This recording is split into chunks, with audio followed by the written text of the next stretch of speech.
कहीं पर्दे के पीछे कोई घड़ी हाँफने लगी, जैसे किसी चीज का बोझ उस पर पड़ा हो, जैसे कोई उसका गला घोंट रहा हो।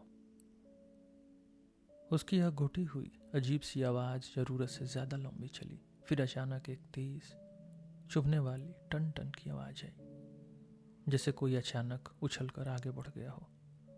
2 बज गए। मैं जाग उठा। हालांकि मैं सोया नहीं था, बस बेहोशी जैसी हालत में लेटा हुआ था। कमरा तंग, संकरा और छत से दबा हुआ था। वहां चारों ओर बड़ी बड़ी अलमारियां, गत्ते के डब्बों के ढेर और तरह तरह का कबाड़ बिखरा पड़ा था। कमरा लगभग पूरी तरह अंधेरे में डूबा हुआ था। टेबल पर जो मोमबत्ती जल रही थी, उसका आखिरी सिरा बुझने ही वाला था। बस कभी कभी एक हल्की सी टिमटिमाहट दिख जाती थी। कुछ ही मिनटों में पूरा अंधेरा छा जाने वाला था। मुझे होश में आने में ज्यादा देर नहीं लगी। सब कुछ बिना किसी मेहनत के अचानक मेरे दिमाग में वापस आ गया, जैसे वो कहीं छुपकर मेरे ऊपर फिर से हमला करने के लिए बैठा हो। और सच कहूं तो जब मैं बेहोश था, तब भी एक बात लगातार मेरे जहन में घूम रही थी, जिससे जुड़े अजीब अजीब सपने मेरे दिमाग में घूमते रहे। लेकिन ये अजीब बात यह थी कि जब मैं जागा तो जो कुछ भी मेरे साथ उस दिन हुआ था, वह अब मुझे बहुत पुरानी बात लगने लगा, जैसे वो सब मैं बहुत बहुत पहले जी चुका था। मेरा सिर भारी था। नशे का धुआं अभी अंदर भरा हुआ था। कुछ था जो मेरे ऊपर मंडरा रहा था, मुझे बेचैन कर रहा था, मुझे झकझोर रहा था। दुख और गुस्सा मेरे अंदर फिर से उबलने लगे, जैसे वे कोई रास्ता खोज रहे हों बाहर निकलने का। अचानक मैंने देखा कि मेरे पास ही 2 बड़ी खुली आंखें मुझे लगातार टकटकी लगाए देख रही थी, गौर से, बिना झपकाए। उन आंखों में ठंडापन था, एक बेरुखी, एक उदासी, जैसे वो दुनिया से बिल्कुल कटी हुई हो। उनकी नजर मुझ पर बोझ बन रही थी। एक अजीब और डरावना ख्याल मेरे दिमाग में आया और मेरे पूरे शरीर में एक भयानक सिहरन दौड़ गई, जैसे कोई ठंडी सीलन भरी तंग तहखाने में घुस जाए। उन 2 आंखों में कुछ अजीब सा था, जो अब जाकर मुझे घूर रही थी। मुझे याद आया कि पिछले 2 घंटे में मैंने इस लड़की से एक भी शब्द नहीं कहा था, और सच कहूं तो मैंने इसे पूरी तरह नजरअंदाज किया था, जैसे इसका कोई मतलब ही न हो। उस अजीब चुप्पी में मुझे एक अजीब सी राहत मिल रही थी। लेकिन अब अचानक मेरे दिमाग में एक घिनौना ख्याल आया, जो एक मकड़ी की तरह रेंगता हुआ गंदा और शर्मनाक था। प्यार के बिना जब एक रिश्ता सिर्फ लालच और स्वार्थ से शुरू होता है, तो वो कितना गंदा लगता है। जहां असली प्यार का अंत होता है, ये वहां से शुरू होता है। हम दोनों एक दूसरे को वैसे ही घूरते रहे काफी देर तक, पर उसने अपनी नजरें नहीं झुकाई, नहीं उसके चेहरे के हाव भाव बदले, जिसमें मैं खुद को अचानक असहज महसूस करने लगा। तुम्हारा नाम क्या है? मैंने अचानक पूछ लिया, इस अजीब माहौल को तोड़ने के लिए। लीजा, उसने लगभग फुसफुसाते हुए जवाब दिया, लेकिन उसके लहजे में कोई नरमी नहीं थी। फिर उसने अपनी नजरें हटा ली। मैं चुप रहा। कैसा मौसम है, बर्फ बुरी तरह गिर रही थी। बहुत गंदा लग रहा है, मैंने बेमन से कहा, जैसे खुद से बातें कर रहा हूं। फिर मैं अपना हाथ सिर के नीचे रखकर छत को घूरने लगा। उसने कोई जवाब नहीं दिया। ये और भी बुरा था। क्या तुम हमेशा से पीटर्सबर्ग में रही हो? मैंने कुछ सेकंड बाद झुंझलाहट में पूछा, सिर उसकी तरफ हल्का सा घुमाकर। नहीं। कहां से हो? रीगा से, उसने अनमने अंदाज में कहा। क्या तुम जर्मन हो? नहीं, रूसी। यहां कब से हो? कहां? इस घर में 2 हफ्ते से। उसकी आवाज अब और भी सूखी और टूटी फूटी लगने लगी।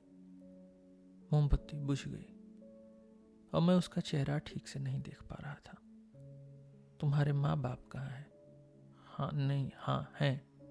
वे कहाँ हैं? वहीं रीगा में। क्या करते हैं? कुछ नहीं। कुछ नहीं, मतलब किस तबके के हैं? व्यापारी थे। हमेशा उन्हीं के साथ रही हो? हाँ। उम्र कितनी है? 20 साल। उन्हें क्यों छोड़ दिया? बस यूं ही। इसका मतलब साफ था, मुझे अकेला छोड़ दो, मैं थक चुकी हूं, उदास हूं। हम दोनों चुप हो गए। भगवान ही जाने मैं वहां से चला क्यों नहीं गया। मुझे अजीब सी घुटन और बेचैनी महसूस हो रही थी। बीते दिन की बातें मेरे दिमाग में गड़मड़ होकर घूमने लगी बिना मेरी मर्जी के। और अचानक मुझे सुबह का वो वाकया याद आ गया जब मैं परेशानियों में डूबा हुआ तेजी से दफ्तर जा रहा था। कल मैंने देखा कि वे एक ताबूत ले जा रहे थे और वह गिरते गिरते बचा। मैंने अचानक जोर से कह दिया। यह बात शुरू करने के लिए नहीं कहा था, बस वैसे ही बिना सोचे। ताबूत? हाँ, मार्केट में। वे इसे एक तहखाने से बाहर ला रहे थे। तहखाने से? नहीं, तहखाने से नहीं, बल्कि बेसमेंट से। ओह, तुम समझ रही हो, नीचे से एक गंदी जगह से। चारों ओर गंदगी थी, अंडे के छिलके, कूड़ा, एक भयानक बदबू, बहुत गंदा था। खामोशी। एक दिन में दफन होना भी कितना बुरा होगा। मैंने बस चुप्पी तोड़ने के लिए कह दिया। बुरा कैसे? बर्फ, नमी? मैंने उबते हुए जम्हाई ली। इससे कोई फर्क नहीं पड़ता, उसने अचानक चुप्पी के बाद कहा। नहीं, बहुत गंदा लगता है। मैंने फिर से जम्हाई ली। कब्र खोदने वालों ने बर्फ में भीग कर जरूर गालियां दी होंगी और कब्र में पानी भर गया होगा। कब्र में पानी क्यों होगा? उसने थोड़ी दिलचस्पी दिखाते हुए पूछा, लेकिन उसका लहजा पहले से भी ज्यादा रूखा और कठोर था।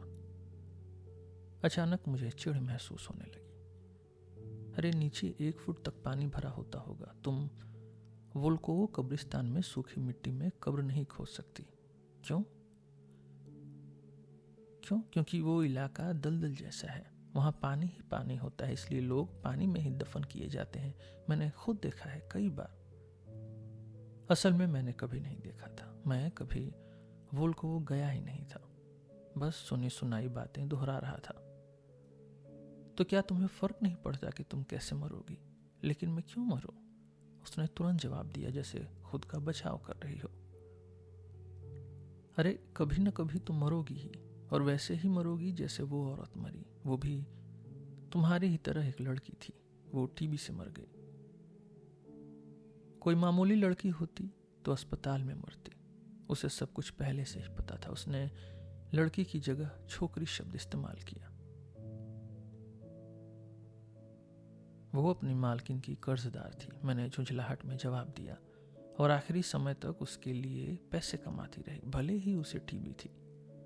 कुछ गाड़ी वाले वहां खड़े सैनिकों को उसके बारे में बता रहे थे। शायद वे उसे जानते थे। वे हंस रहे थे। वे एक शराब खाने में इकट्ठा होकर उसकी याद में शराब पीने वाले थे। इसमें से ज्यादातर बातें मैंने खुद ही गढ़ ली थी। फिर एक गहरी चुप्पी छा गई। वो जरा भी नहीं हिली। तो क्या अस्पताल में मरना बेहतर है? क्या फर्क पड़ता है? वैसे भी मैं क्यों मरूं? उसने चिढ़कर कहा। अगर अभी नहीं तो थोड़ी देर बाद। थोड़ी देर बाद क्यों? और क्यों नहीं? मैंने जहरीली हंसी के साथ कहा। अभी तुम जवान हो, सुंदर हो, तरोताजा हो, इसलिए तुम्हारी कीमत ज्यादा है। लेकिन इस जिंदगी में 1 साल और बीतने के बाद तुम वैसी नहीं रहोगी। तुम्हारी चमक फीकी पड़ जाएगी। 1 साल में? हाँ, 1 साल में तुम्हारी कीमत गिरने लगेगी। मैंने बेरहमी से कहा। तुम यहां से किसी और जगह जाओगी जो पहले से भी बदतर होगी। 1 और साल बाद फिर किसी और जगह, और धीरे धीरे नीचे गिरती जाओगी। 7 साल बाद तुम मार्केट के किसी अंधेरे तहखाने में पहुंचोगी, अगर किस्मत अच्छी रही तो। लेकिन अगर तुम्हें कोई बीमारी लग गई, टीबी या कुछ और तुमने ठंड पकड़ ली, तो तुम्हारी इस जिंदगी में बीमारी से उबरना आसान नहीं होता। अगर कुछ लग गया तो शायद पीछा भी न छूटे और फिर तुम मर जाओगी। तो ठीक है, मैं मर जाऊंगी, उसने गुस्से से कहा और अचानक तेजी से हिली। लेकिन किसी को तो अफसोस होगा। किसका अफसोस? जिंदगी का। क्या तुम्हारी कभी सगाई हुई थी? इससे तुम्हें क्या? अरे मैं तुमसे कोई जांच पड़ताल नहीं कर रहा, मुझे कोई फर्क नहीं पड़ता। तुम इतनी चिढ़ क्यों रही हो? मैं बस अफसोस महसूस कर रहा था। किसका अफसोस? तुम्हारा। जरूरत नहीं, उसने इतनी धीमी आवाज में कहा कि मुश्किल से सुनाई दिया, और फिर हल्का सा हिली। मुझे अचानक गुस्सा आ गया। क्या मैं उसके साथ इतना नर्म था? और वो तो क्या तुम्हें लगता है कि तुम सही रास्ते पर हो? मुझे कुछ नहीं लगता। यही गलत है कि तुम कुछ सोचती ही नहीं। जब तक वक्त है तब तक समझ लो, अभी भी वक्त है। तुम अभी भी जवान हो, खूबसूरत हो, तुम प्यार कर सकती हो, शादी कर सकती हो, खुश रह सकती हो। सब शादीशुदा औरतें खुश नहीं होती, उसने पहले की तरह रूखेपन से कहा। नहीं, सब नहीं, लेकिन ये जिंदगी से फिर भी लाख गुना बेहतर है, बहुत बेहतर। और फिर प्यार के साथ इंसान बिना खुशियों के भी जी सकता है। दुख में भी जिंदगी प्यारी लगती है। जिंदगी चाहे जैसे भी हो फिर भी जीने लायक होती है। लेकिन यहाँ क्या है सिवाय गंदगी के? छी! मैंने घृणा से मुंह फेर लिया। अब मैं ठंडे दिमाग से नहीं सोच रहा था। अब मैं वही महसूस करने लगा था जो मैं कह रहा था। मैं अपनी पुरानी सोच, अपने दिल में बसाए हुए विचारों को किसी के सामने कहने के लिए बेताब हो गया। अचानक मेरे अंदर कुछ जलने लगा, एक नई रोशनी सी चमक उठी। अब मुझे एक मकसद दिख रहा था।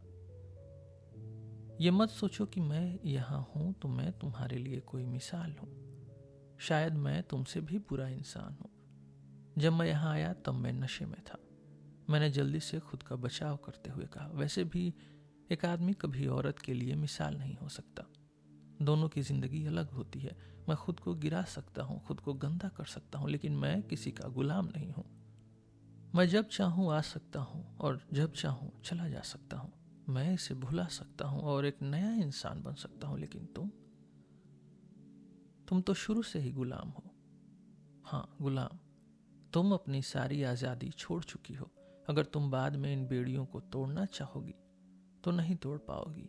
ये जाल तुम्हें और जकड़ता जाएगा। यह एक श्राप है, एक कैद। मैं जानता हूं। मैं और कुछ नहीं कहूंगा, शायद तुम समझ नहीं पाओगी, लेकिन बताओ, तुम अपनी मालकिन की कर्जदार हो, है ना? वो चुप रही, बस सुनती रही, जैसे पूरी तरह मेरी बातों में डूबी हुई हो। देखो, यही तो असली गुलामी है। तुम कभी अपनी आज़ादी नहीं खरीद पाओगी। वैसा होने ही नहीं देंगे।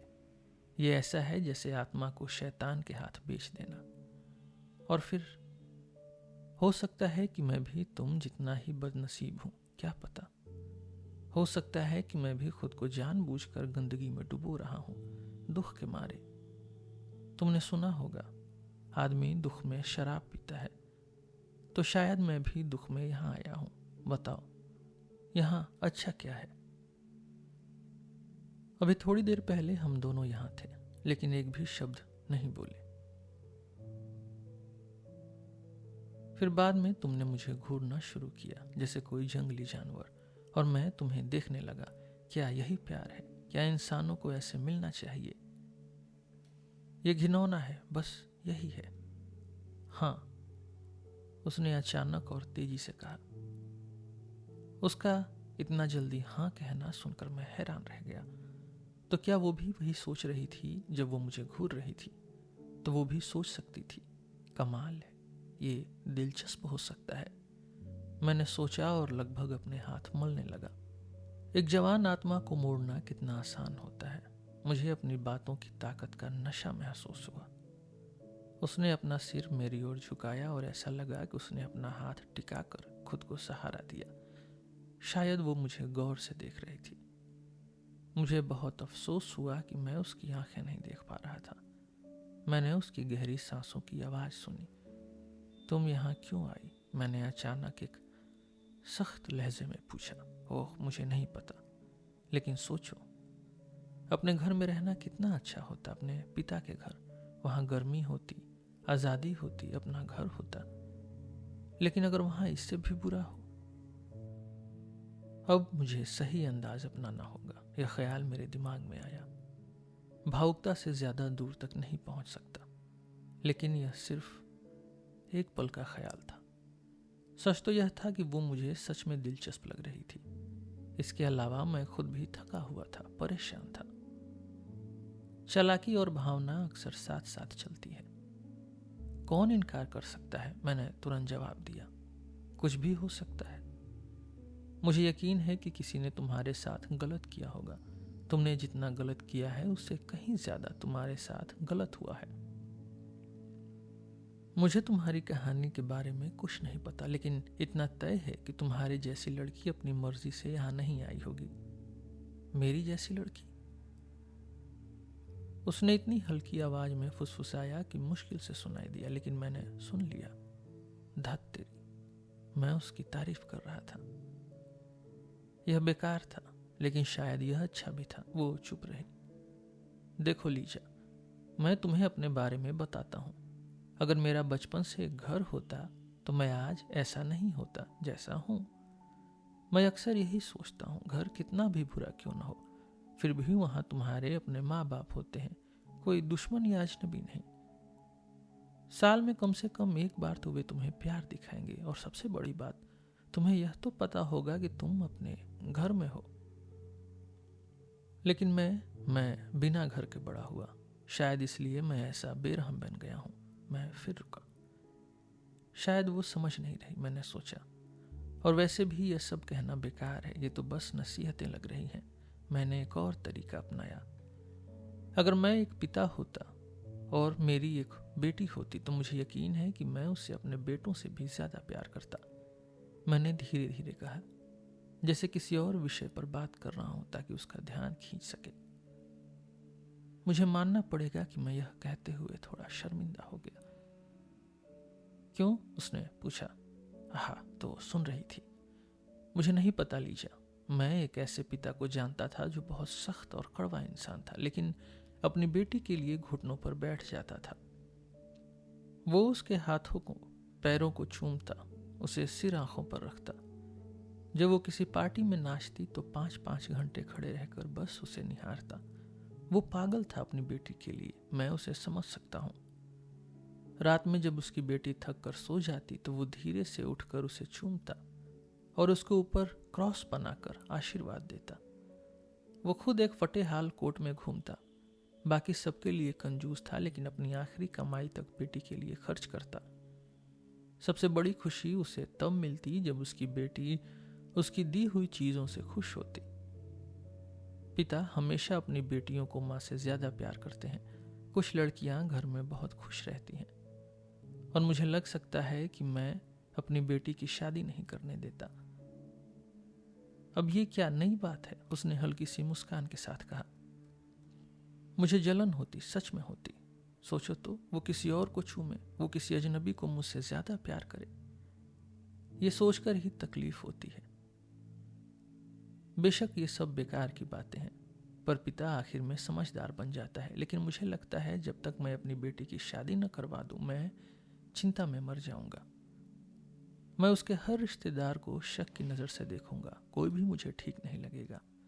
लेकिन आखिर में मैं उसे उसी से शादी करने दूंगा जिससे वो खुद प्यार करेगी।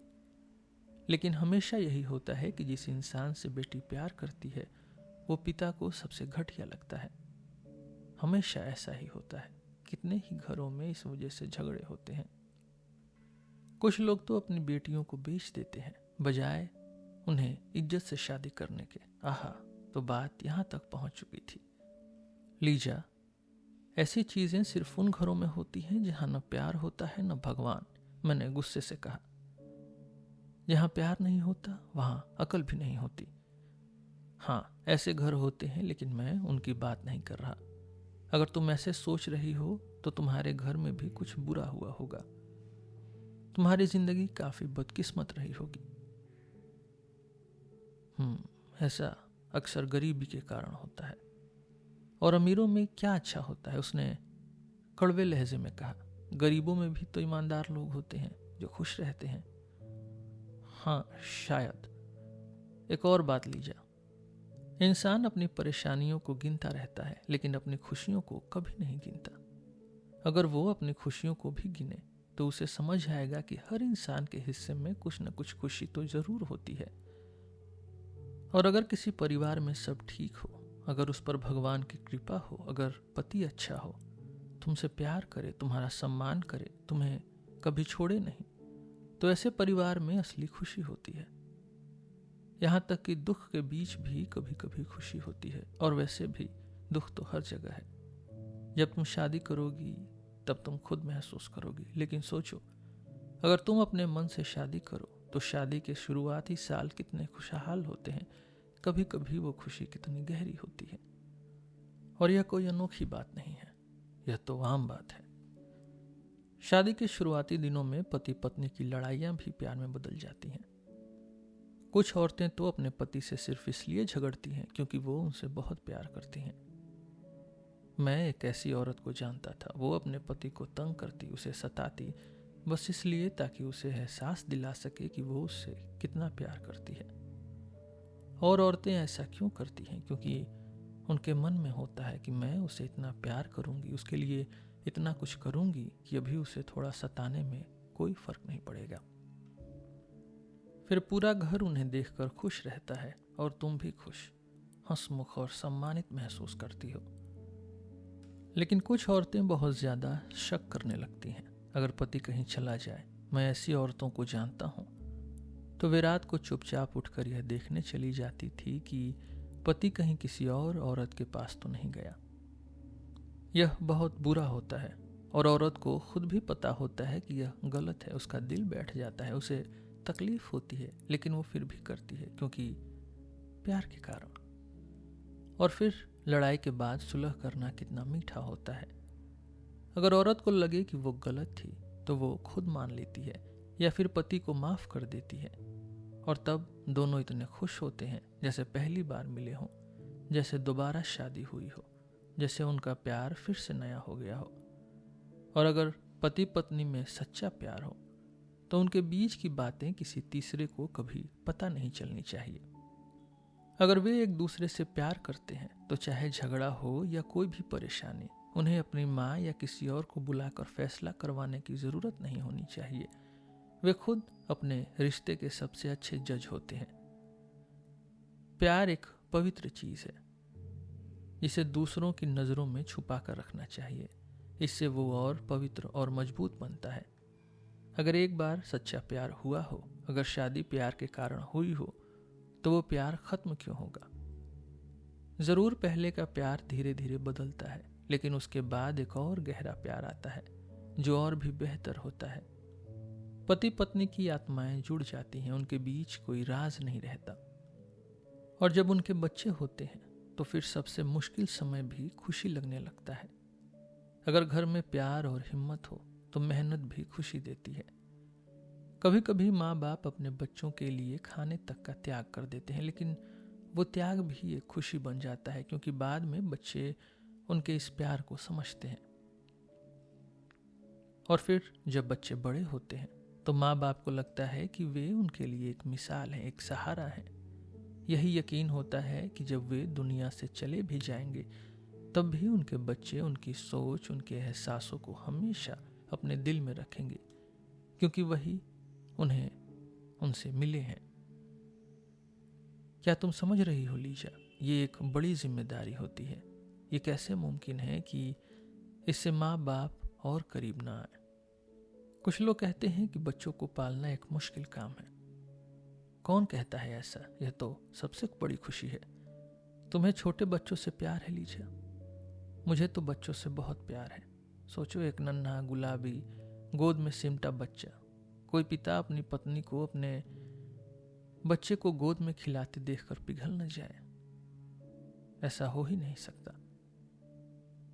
छोटे छोटे गोल मटोल हाथ पैर, नन्हे नन्हे साफ सुथरे नाखून, इतने छोटे कि देखकर हंसी आ जाए। और वो आंखें जो सब कुछ समझती हुई लगती है। और जब वो माँ का दूध पीता है तो अपनी छोटी हथेली से माँ को पकड़ता है, खेलता है।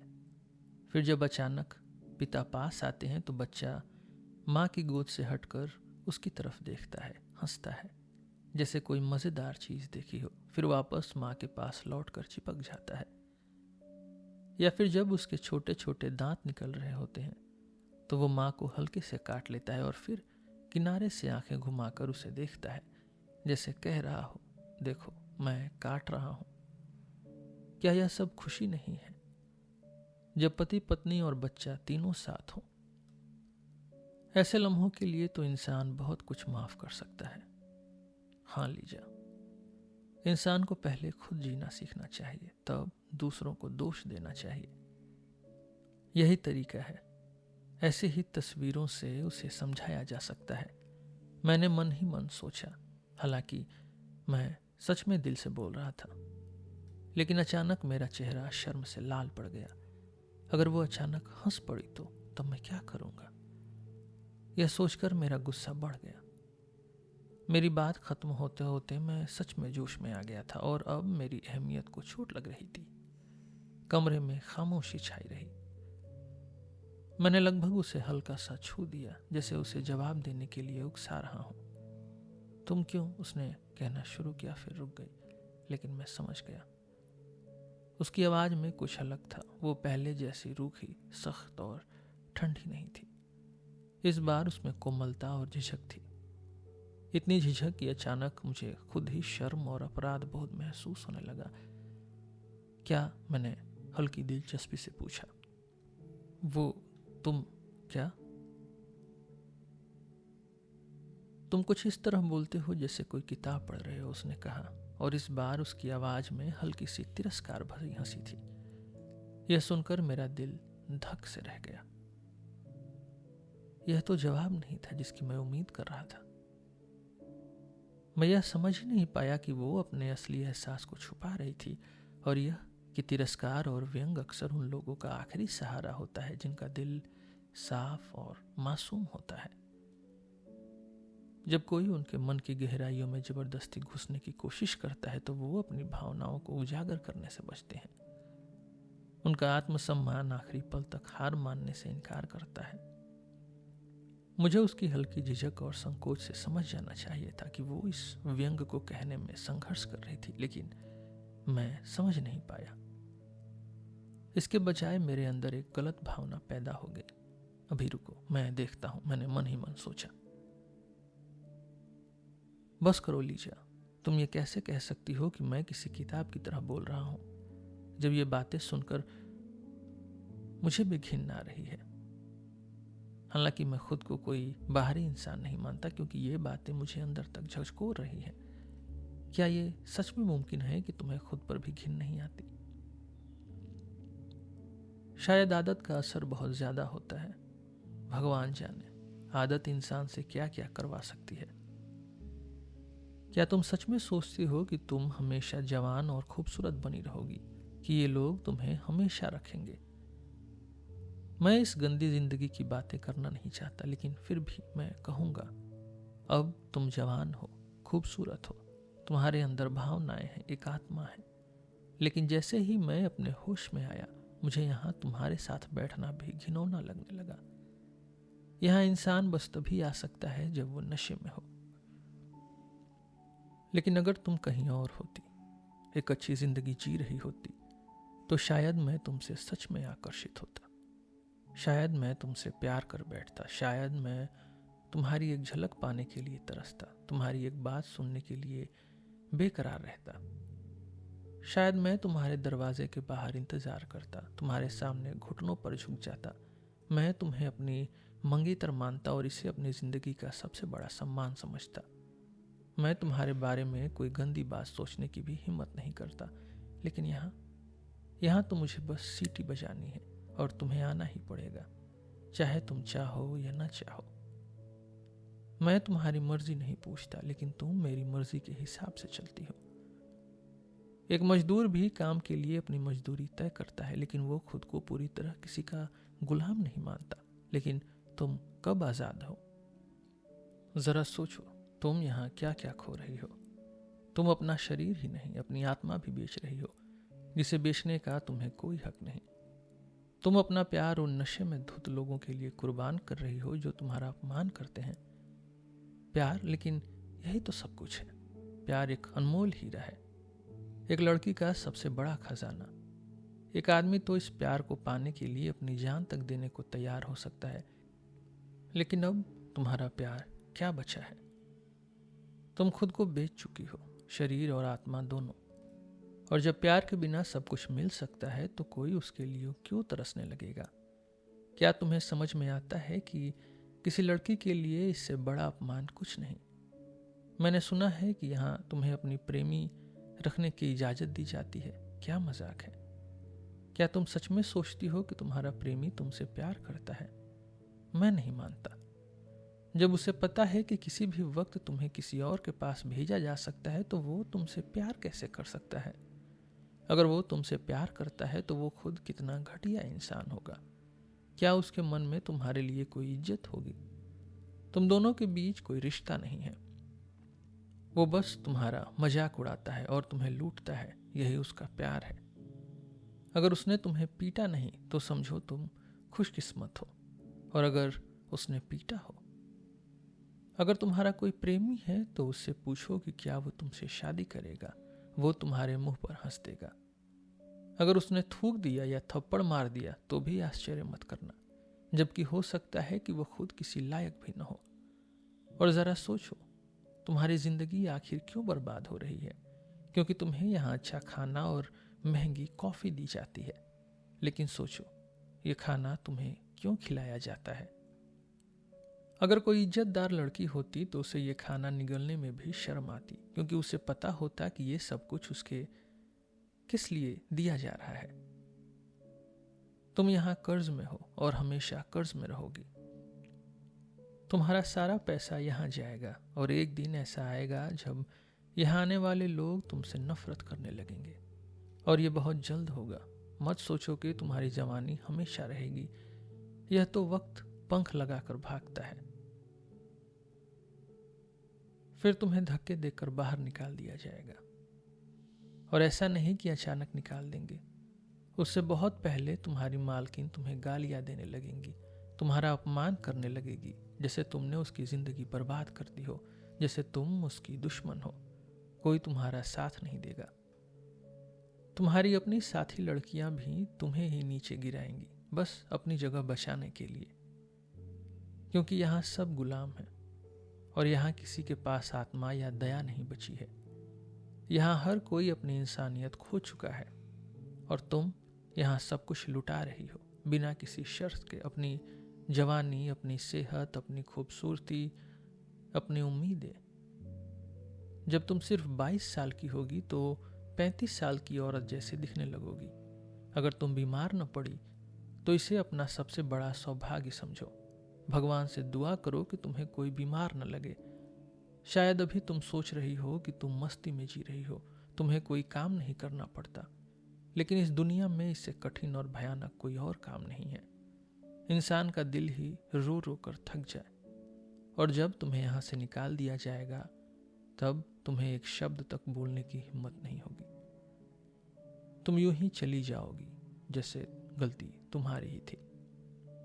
फिर तुम किसी और घर में जाओगी, फिर किसी तीसरे में, फिर कहीं और आखिर में तुम मार्केट के किसी अंधेरे कोने में पहुंच जाओगी। वहां हर मोड़ पर तुम्हें पीटा जाएगा। वहां यही तरीका है। वहां आने वाले लोग बिना मारे दोस्ती करना जानते ही नहीं। तुम यकीन नहीं करती कि वहां जिंदगी इतनी घिनौनी होती है। जाओ, कभी खुद देख लेना। एक बार नए साल के दिन मैंने एक औरत को एक दरवाजे पर बैठा देखा था। उसकी मालकिन ने उसे मस्ती मजाक में बाहर निकाल फेंका था ताकि वो ठंड का स्वाद चखे, क्योंकि वो बहुत रो रही थी। फिर उसके सामने दरवाजा बंद कर दिया। सुबह के 9 बजे ही वो पूरी तरह नशे में थी। उसके बाल बिखरे हुए थे, आधी नंगी थी, उसके चेहरे पर चोट के निशान थे, एक आंख सूजी हुई थी, नाक और मुंह से खून बह रहा था। किसी गाड़ी वाले ने अभी भी उसे बेरहमी से पीटा था। वो पत्थर की सीढ़ियों पर बैठी थी, उसके हाथ में कोई सूखी मछली थी और वो उसे जमीन पर पटक पटक कर रो रही थी, अपनी किस्मत को कोस रही थी। वहां खड़े गाड़ी वाले और नशे में धुत सैनिक उसका मजाक उड़ा रहे थे, हंस रहे थे।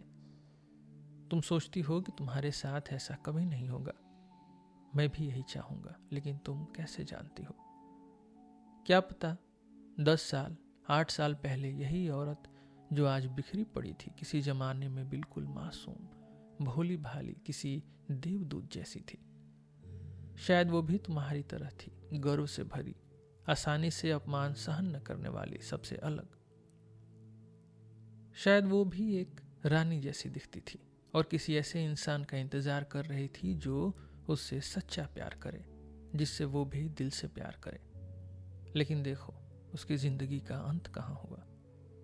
और सोचो, जब वो नशे में आधी नंगी उस गंदी सीढ़ी पर बैठी थी और मछली पटक रही थी, तो शायद उसे अपने बचपन के दिन याद आ रहे होंगे, जब वो स्कूल जाती थी और पड़ोसी का लड़का उसका इंतजार करता था, ये कहता हुआ कि वो उससे जिंदगी भर प्यार करेगा, उसकी देखभाल करेगा, उसके लिए सब कुछ कुर्बान कर देगा। जब दोनों ने एक दूसरे से वादा किया था कि बड़े होकर शादी करेंगे और हमेशा साथ रहेंगे। नहीं लीजा, तुम्हारे लिए इससे अच्छा यही होगा कि तुम किसी गंदे तहखाने में टीबी से मर जाओ, जैसे वो औरत मरी। अस्पताल में कह रही हो, तुम तब खुशकिस्मत होगी अगर उन्होंने तुम्हें वहां जगह दी। लेकिन अगर तुम अभी भी अपनी मालकिन के लिए फायदे की चीज हो तो वो तुम्हें मरने नहीं देगी। टीबी एक अजीब बीमारी है, ये बुखार की तरह अचानक नहीं आती। मरीज मरते मरते भी उम्मीद करता है कि वो ठीक हो जाएगा, और यही तो तुम्हारी मालकिन को चाहिए। क्योंकि तुम सिर्फ अपना शरीर ही नहीं, अपनी आत्मा भी बेच चुकी हो और ऊपर से कर्ज भी है, तो तुम मुंह तक नहीं खोल सकते। लेकिन जब तुम मरने लगोगी तब सब तुम्हें छोड़ देंगे, तुम्हारे पास कोई नहीं आएगा, क्योंकि अब तुमसे कोई फायदा नहीं मिलेगा। तब तुम्हें उल्टा ताने दिए जाएंगे, कब मरेगी तू, चैन से सोने भी नहीं देती, हर वक्त कराहती रहती है, आदमी का दिल खराब कर देती है। हाँ, ये सब सच है, मैंने खुद ये बातें सुनी है। मरने से पहले तुम्हें किसी गंदे अंधेरे कोने में फेंक दिया जाएगा, जहां नमी होगी, बदबू होगी, तुम अकेली पड़ी रहोगी अंधेरे में। तुम्हारे आखिरी विचार क्या होंगे जब तुम्हारी मौत सामने होगी? मरने के बाद अजनबी हाथ तुम्हें उठाएंगे, बेमन से, गुस्से और झुंझलाहट के साथ। कोई तुम्हारे लिए दुआ नहीं करेगा, कोई तुम्हें याद नहीं करेगा। वे बस तुम्हें जल्दी से जल्दी दफनाना चाहेंगे, जैसे तुम कोई बोझ हो। एक ताबूत आएगा, तुम्हें कब्रिस्तान ले जाया जाएगा, जैसे आज उस औरत को ले गए थे। फिर शराब खाने में बैठकर तुम्हारी याद में जश्न मनाया जाएगा। तुम्हारी कब्र पर सिर्फ गीली बर्फ गिरेगी, कीचड़ फैला रहेगा। कोई रोने नहीं आएगा, कोई तुम्हारे लिए दुआ तक नहीं करेगा। दूसरी औरतों की कब्र पर उनके बच्चे जाते हैं, उनके पति, उनके पिता, लेकिन तुम्हारे लिए कोई नहीं। तुम्हारा नाम तक मिट जाएगा, जैसे तुम कभी इस दुनिया में थी ही नहीं। और फिर चाहे तुम रात में अपने ताबूत का ढक्कन पीटती रहो, चाहे तुम दुनिया से रो रो कर भीख मांगो, मुझे बाहर निकालो, मुझे रोशनी में जीने दो, मेरी जिंदगी तो कोई जिंदगी ही नहीं थी, इसे तो यूं ही गंदगी की तरफ फेंक दिया गया। हे भगवान, मुझे दोबारा जीने दो, लेकिन कोई तुम्हें सुनने वाला नहीं होगा। मैं इतना बह गया अपनी बातों में कि मेरी खुद की आवाज भारी हो गई। मेरे गले में एक गांठ सी बनने लगी और फिर अचानक मैं चुप हो गया।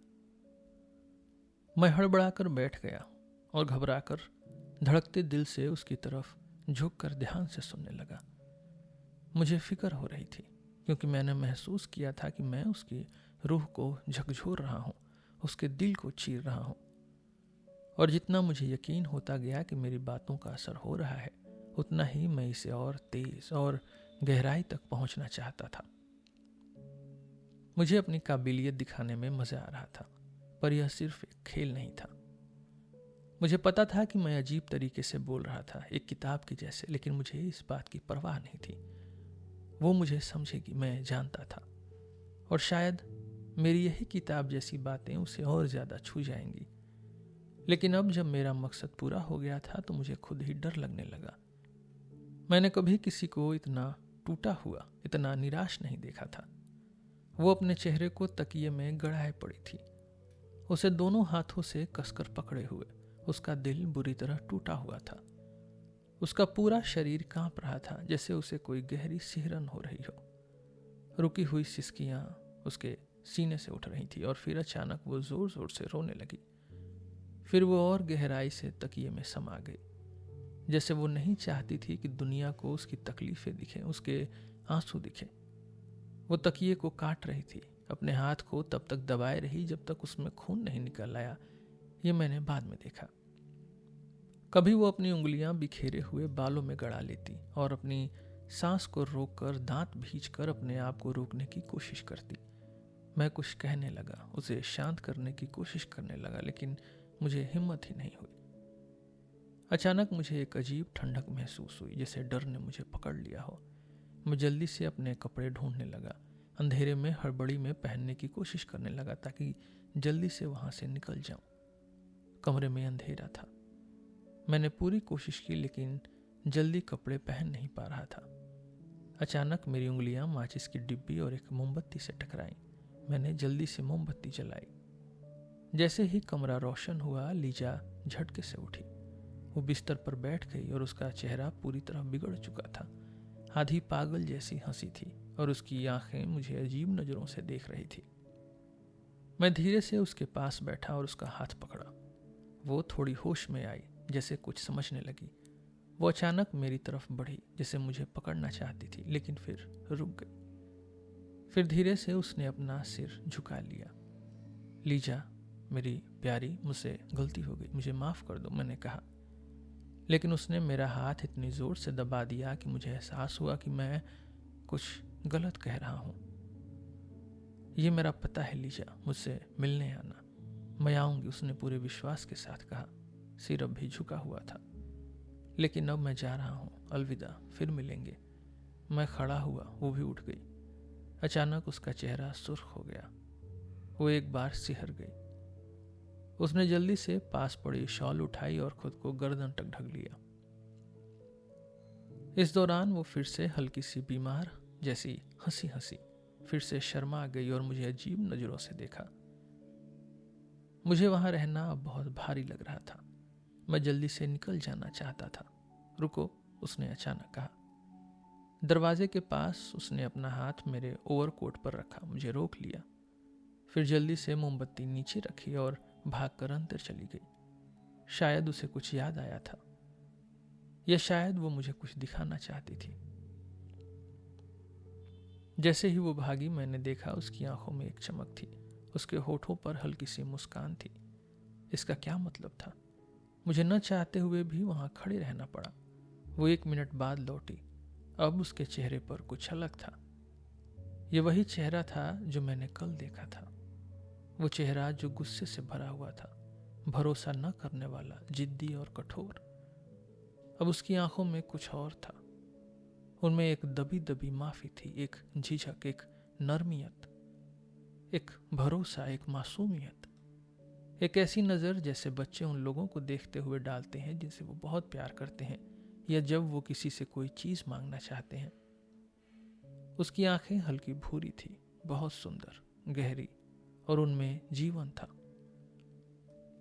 वो आंखें प्यार कर सकती थी और नफरत भी।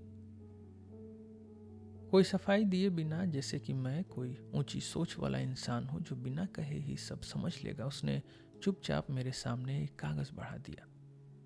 उसका पूरा चेहरा उस पल खुशी से चमक रहा था, एक मासूम, लगभग बच्चे जैसी जीत की खुशी। मैंने कागज खोला। ये एक चिट्ठी थी, किसी मेडिकल स्टूडेंट या उसी तरह के किसी लड़के की तरफ से लिखी गई एक इज्जत भरी, सम्मानजनक प्रेम पत्र। भले ही वो शब्दों में बहुत गहरा और साहित्यिक था, लेकिन उसमें एक सच्चा एहसास था जो नकली नहीं हो सकता था। जब मैंने उसे पूरा पढ़ लिया तो मैंने उसकी आंखों को देखा। वो चमकती हुई, मासूम और बेचैन आंखें जो मेरे जवाब का इंतजार कर रही थी। उसने अपनी नजरों को मेरे चेहरे पर गड़ा दिया, जैसे उसे बड़ी बेसब्री से सुनना था कि मैं क्या कहने वाला हूं।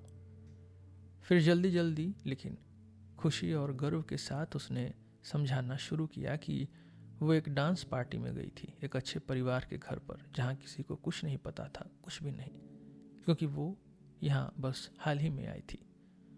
और वैसे भी उसने अभी तक तय नहीं किया था कि वो यहाँ रुकेगी या नहीं।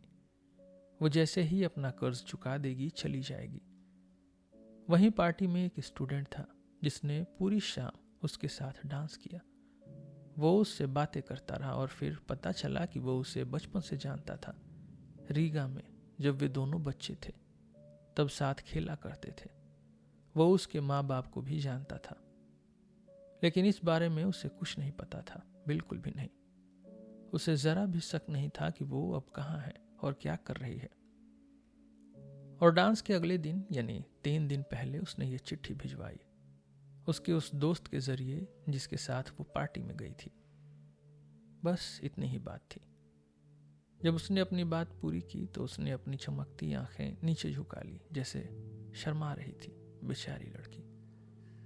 वो उस स्टूडेंट की चिट्ठी को किसी अमूल्य खजाने की तरह संभाल कर रख रही थी और वो भागकर उसे लाने इसलिए गई थी क्योंकि वो नहीं जानती थी कि मैं यहाँ से यह सोचे बिना चला जाऊं कि उसे भी कोई सच्चे दिल से प्यार करता है, कि उसे भी कोई इज्जत से सच्चे भाव से चिट्ठी लिखता है। शायद वो चिट्ठी बस उसके बक्से में पड़ी रहने वाली थी और कुछ नहीं, लेकिन मुझे पूरा यकीन था कि वो उसे जिंदगी भर एक अनमोल चीज की तरह संभाल कर रखेगी, उसकी इज्जत, उसकी पहचान, उसकी सफाई के तौर पर। और अब इस लम्हे में उसे वो चिट्ठी याद आई थी और वो मासूम खुशी के साथ इसे लेकर आई थी ताकि मेरे सामने अपनी इज्जत को साबित कर सके, ताकि मैं देखूं, ताकि मैं भी उसके बारे में अच्छा सोचूं। मैंने कुछ नहीं कहा, बस उसका हाथ दबाया और बाहर निकल गया। मुझे बस वहां से भाग जाना था। मैं पूरे रास्ते पैदल ही चला। बर्फ अब भी भारी फाहों में गिर रही थी, लेकिन मुझे उसकी परवाह नहीं थी। मैं पूरी तरह थक चुका था, हिल चुका था, उलझन में था, लेकिन उस उलझन के पीछे एक सच्चाई साफ झलकने वाली थी, एक गंदी घिनौनी सच्चाई। हालांकि मुझे इस सच्चाई को स्वीकार करने में थोड़ा वक्त लगा। सुबह जब मेरी आंखें खुली कुछ घंटों की भारी बोझिल नींद के बाद, तो जैसे ही मुझे पिछली रात की सब बातें याद आई, मैं चौंक उठा। हद है, मैं कल रात लीजा के सामने इतना भावुक कैसे हो गया। वो सारी बातें, वो डर, वो दया दिखाने वाले शब्द, यह सब क्या था? यह तो औरतों जैसे नाटकीय या भावुकता थी। छी, मैंने गुस्से में सोचा। और फिर मैंने उसे अपना पता क्यों दिया था? अगर वो सच में आ गई तो? आ जाए तो भी क्या? अब यह सबसे जरूरी बात नहीं थी। सबसे जरूरी था किसी भी तरह अपनी इज्जत बचाना, ज़्वेरकोव और सिमोनोव की नज़रों में खुद को सही साबित करना। यही सबसे ज़रूरी काम था। और मैं इस काम में इतना उलझ गया कि मैंने लीजा के बारे में सोचना ही भूल गया। सबसे पहले मुझे तुरंत सिमोनोव का उधार चुकाना था। मैंने एक बहुत ही हिम्मत वाला फैसला लिया, एंटोन एंटोनिच से सीधे 15 रूबल उधार मांगने का। किस्मत से वो उस सुबह बहुत अच्छे मूड में थे। उन्होंने बिना ज्यादा पूछताछ किए पहली बार मांगते ही पैसे दे दिए। मुझे इतनी खुशी हुई कि जब मैंने उनके सामने उधारी की रसीद पर दस्तखत किए तो मैंने बड़े रौब से कह दिया, कल रात मैं होटल दे पेरिस में दोस्तों के साथ पार्टी कर रहा था। हम एक दोस्त के लिए विदाई पार्टी दे रहे थे, बल्कि कहूं तो मेरे बचपन के दोस्त के लिए। क्या कहूं, वो बहुत रंगीन मिजाज आदमी है, जरा बिगड़ा हुआ, लेकिन एक अच्छे परिवार से ताल्लुक रखता है। काफी पैसे वाला, शानदार करियर, बेहद ज़हीन और मजेदार इंसान, एकदम लवलेस टाइप का, समझ रहे हैं ना? बस थोड़ा ज्यादा पी लिया, आधा दर्जन बोतलें, और मैंने ये सब इतनी आसानी और आत्मविश्वास से कह दिया कि वो शक तक नहीं कर पाए। घर पहुंचते ही मैंने तुरंत सिमोनोव को एक खत लिखा। आज भी जब मैं उस खत को याद करता हूं तो खुद पर गर्व होता है। वो कितना शालीन, सभ्य और सीधेपन से भरा हुआ था। बिना जरूरत से ज्यादा बातें किए मैंने अपने किए की पूरी जिम्मेदारी ली। मैंने हल्के फुल्के अंदाज में कहा कि मैं तो शराब पीने का आदी नहीं हूं। जैसे ही मैंने पहली घूंट ली, जो मैंने तब ली थी जब मैं होटल दे पेरिस में अकेला उनका इंतजार कर रहा था, तो मैं तुरंत नशे में आ गया। मैंने खासकर सिमोनोव से माफी मांगी और उनसे गुजारिश की कि वो मेरी सफाई बाकियों तक पहुंचा दे, खास तौर पर ज़्वेरकोव तक, जिसे मैंने शायद बस एक धुंधली याद की तरह, शायद सपने की तरह किसी तरह अपमानित कर दिया था। मैंने लिखा कि मैं खुद जाकर सबसे माफ़ी मांगना चाहता था, लेकिन मेरा सिर दर्द कर रहा है और सच कहूँ तो मेरे पास इतना साहस भी नहीं है। लेकिन जिस बात ने मुझे सबसे ज़्यादा खुशी दी वो ये थी कि मेरे ख़त में मौजूद हल्कापन, एक लापरवाही सी गरिमा जो पूरे शिष्टाचार के दायरे में थी। ये अंदाज खुद ही सबको ये बता रहा था कि कल रात जो हुआ मैं उसे बहुत हल्के में ले रहा हूँ। मैं उतना टूटा बिखरा नहीं हूँ जितना तुम लोग सोच रहे हो, बल्कि मैं इसे उसी नज़र से देख रहा हूँ जैसे कोई सभ्य आदमी अपने गुजरे कल को देखता है। आखिरकार एक युवा योद्धा के अतीत को कौन दोष देता है? इसमें तो एक तरह की शाही शरारत है। मैंने खुद की तारीफ करते हुए सोचा जब मैंने अपने खत को दोबारा पढ़ा, और ये सब इसलिए क्योंकि मैं एक पढ़ा लिखा और समझदार इंसान हूँ। मेरी जगह अगर कोई और होता तो शायद इस हालात से निकल भी नहीं पाता, लेकिन मैंने खुद को इससे कैसे खूबसूरती से निकाल लिया और अब मैं फिर से खुश हूँ। और ये सब इसलिए क्योंकि मैं आज के ज़माने का एक बुद्धिमान और शिक्षित आदमी हूँ। और शायद जो कुछ भी हुआ वो सब शराब की वजह से था। नहीं, ये शराब की वजह से नहीं था। मैंने कल शाम 5 से 6 बजे के बीच कुछ भी नहीं पिया था। जब मैं उनका इंतज़ार कर रहा था मैंने सिमोनोव से झूठ बोला था, बेशर्मी से झूठ बोला था, और अब भी मुझे कोई शर्म नहीं थी। लेकिन सबसे बड़ी बात यह थी कि मैं इस मुसीबत से बाहर निकल चुका था। मैंने खत में 6 रूबल डाले, उसे सील किया और अपोलोन को कहा कि वो इसे सिमोनोव तक पहुंचा दे। जब अपोलोन को पता चला कि खत में पैसे हैं तो उसकी आवाज़ में थोड़ी इज्जत आ गई और उसने खत ले जाने के लिए हाँ कर दी। शाम को मैं टहलने निकला। मेरा सिर अब भी दर्द कर रहा था, कल की वजह से भारी लग रहा था। लेकिन जैसे जैसे शाम हुई अंधेरा गहराने लगा, मेरी यादें भी बदलने लगी, मेरी सोच उलझने लगी, बिखरने लगी। मुझे महसूस हुआ कि मेरे अंदर कुछ अब भी जिंदा था, कुछ ऐसा जो मरने से इनकार कर रहा था। मेरे दिल के किसी कोने में, मेरे ज़मीर में कुछ था जो अभी बेचैन कर रहा था। मैं व्यस्त सड़कों पर भीड़ के बीच चलता गया। मुझे हमेशा इन सड़कों पर टहलना अच्छा लगता था, खासकर तब जब दिन भर मेहनत करने वाले लोग काम से घर लौट रहे होते थे। उनके चेहरे चिंता से भरे होते थे। मुझे हमेशा इस सस्ती हलचल को देखना अच्छा लगता था, सीधी सच्ची जिंदगी। लेकिन आज ये भीड़ मुझे पहले से कहीं ज्यादा परेशान कर रही थी। मुझे समझ नहीं आ रहा था कि मेरे अंदर क्या चल रहा है। मैं किसी जवाब की तलाश में था, लेकिन कुछ पकड़ में नहीं आ रहा था। मेरी आत्मा में कुछ अंदर ही अंदर उठ रहा था, दर्द भरा, बेचैन करने वाला, और वो शांत होने का नाम ही नहीं ले रहा था। मैं घर वापस पहुंचा, पूरी तरह से परेशान। ऐसा लग रहा था जैसे मेरे ज़मीर पर कोई अपराध दबा हुआ है। लेकिन सबसे ज्यादा मुझे लीजा के आने का ख्याल सता रहा था। मुझे अजीब लग रहा था कि कल की सारी घटनाओं में से यही बात मुझे सबसे ज्यादा बेचैन कर रही थी। बाकी सब तो मैं शाम होते होते ही भूल चुका था। मैंने सारा मामला निपटा दिया था और सिमोनोव को लिखा अपना खत पढ़कर अब भी संतुष्ट था। लेकिन इस मामले में लीजा को लेकर मैं जरा भी संतुष्ट नहीं था। अगर वो सच में आ गई तो मैं बार बार यही सोच रहा था, कोई बात नहीं, आ जाए। लेकिन यह बहुत बुरा होगा अगर उसने देखा कि मैं कैसे रहता हूं। कल उसे मैं एक हीरो जैसा लग रहा था, और अब अगर वो यहां आकर देखेगी तो क्या सोचेगी? ये कमरा तो किसी भिखारी की तरह लग रहा है, और मैं खुद ऐसी हालत में बाहर खाने तक चला गया था। मेरा पुराना फटा पुराना अमेरिकी लेदर वाला सोफा जिसमें से रुई बाहर निकल रही है, मेरा पुराना गाउन जो मुझे ठीक से ढक भी नहीं सकता, और सबसे खतरनाक बात, अपोलोन। वो जानबूझकर उससे ताने मारेगा ताकि मुझ पर गुस्सा निकाल सके, और मैं हमेशा की तरह घबरा जाऊंगा। उसके सामने झुकने लगूंगा, शर्मिंदगी में गाउन को बार बार ठीक करने लगूंगा, जबरदस्ती हंसूंगा, झूठ बोलूंगा। ओह, कितनी घिनौनी बात है। लेकिन सबसे बुरी बात ये भी नहीं थी। इससे भी बुरी बात कुछ और थी, कुछ और गंदी, कुछ और घिनौनी, हाँ, उससे भी ज्यादा गंदी। फिर से वही झूठा बनावटी चेहरा लगाना। ये सोचते ही मेरा गुस्सा भड़क उठा। कैसी बेईमानी, कौन सी बेईमानी। मैंने कल रात दिल से बात की थी। मुझे याद है मेरे अंदर भी असली भावनाएं थी।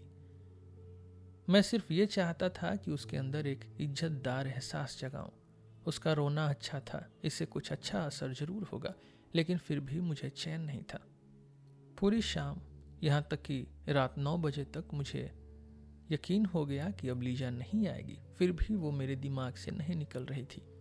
और सबसे बुरी बात ये थी कि जब भी मैं उसके बारे में सोचता तो वो हमेशा एक ही तरह से मेरे सामने आती।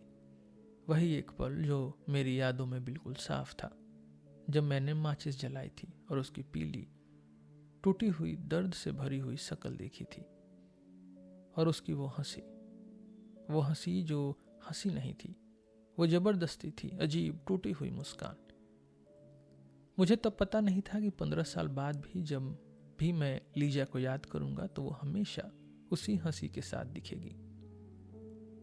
अगले दिन मैंने फिर सारी बातों को बकवास समझने की कोशिश की।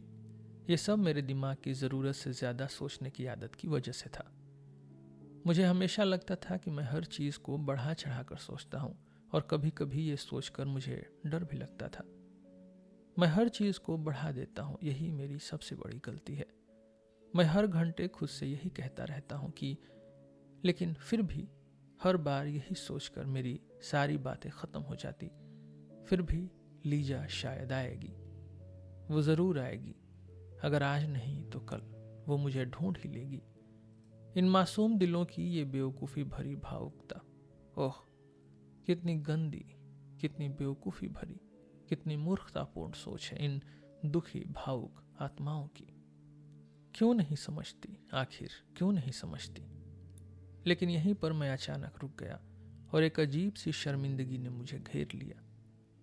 कितने कम, कितने साधारण शब्द, कितनी छोटी सी और बनावटी किताबों जैसी नकली मासूमियत, और इसने एक पूरी जिंदगी को मेरी मर्जी के मुताबिक मोड़ दिया। यही तो मासूमियत होती है, यही होता है एक नए अनछुए मन की ताजगी। कभी कभी मेरे मन में आता कि मैं खुद उसके पास चला जाऊं, उसे सब कुछ सच बता दूं, उससे कहूं कि वो मुझसे मिलने ना आए। लेकिन ये सोचते ही मेरे अंदर गुस्से की लहर दौड़ जाती। अगर उसी वक्त लीजा मेरे सामने होती तो शायद मैं उसे कुचल डालता, मैं उसे अपमानित करता, मैं उस पर थूकता, मैं उसे घर से निकाल देता, शायद उसे मार भी देता। एक दिन बीत गया, फिर दूसरा, फिर तीसरा, लेकिन लीजा नहीं आई। धीरे धीरे मैं शांत होने लगा। रात 9 बजे के बाद तो मैं खासकर बहुत बहादुर और खुश मिजाज महसूस करता। कभी कभी तो मैं सपनों में खो जाता, और वो भी मीठे मीठे सपने। मेरा सपना, लीजा मेरे पास आती और बस मेरे बात करने से ही उसकी ज़िंदगी बदल जाती। मैं उसे समझाता, पढ़ाता, उसे एक बेहतर इंसान बना देता। आखिर में मुझे एहसास होता कि लीजा मुझसे प्यार करने लगी है, वो भी बेहद गहरे प्यार से। लेकिन मैं दिखाता कि मुझे कुछ समझ नहीं आ रहा। मुझे नहीं पता कि मैं ऐसा क्यों दिखाता, शायद बस नाटक करने के लिए। फिर एक दिन वो पूरी तरह से हतप्रभ, बदल चुकी, रोती हुई मेरे पैरों में गिर जाती और कांपती आवाज में कहती, आप मेरे रक्षक हैं, आप मेरे लिए दुनिया के सबसे प्यारे इंसान हैं। मैं चौंक जाता, लेकिन फिर कहता, लीजा क्या तुम्हें लगता है कि मैंने तुम्हारे प्यार को महसूस नहीं किया? मैं सब जानता था, सब समझ गया था, लेकिन मैं खुद आगे बढ़ने की हिम्मत नहीं कर सका, क्योंकि मैं तुम्हारे मन पर हावी नहीं होना चाहता था। मैं नहीं चाहता था कि तुम बस एहसान के कारण मुझसे प्यार करो, क्योंकि वह प्यार नहीं, जुल्म होता। फिर यहाँ मैं कुछ अति गहरी यूरोपियन दर्शन वाली बातें जोड़ देता, जो कोई भी सही में नहीं समझ सकता। फिर मैं कहता, लेकिन अब तुम मेरी हो, तुम मेरी कृति हो, तुम अब एक पवित्र आत्मा हो, एक अच्छी लड़की हो, तुम मेरी पत्नी हो, एक इज्जतदार नेक पत्नी। फिर हम साथ रहने लगते, विदेश घूमने जाते, और फिर आगे भी बहुत कुछ होता। लेकिन आखिर में मुझे खुद ये सपना इतना बेवकूफ़ी भरा लगा कि मैंने खुद को मुंह चिढ़ा दिया। वैसे भी उसकी मालकिन उसे बाहर जाने देगी भी नहीं। ये चालाक औरतें आसानी से किसी को नहीं छोड़ती।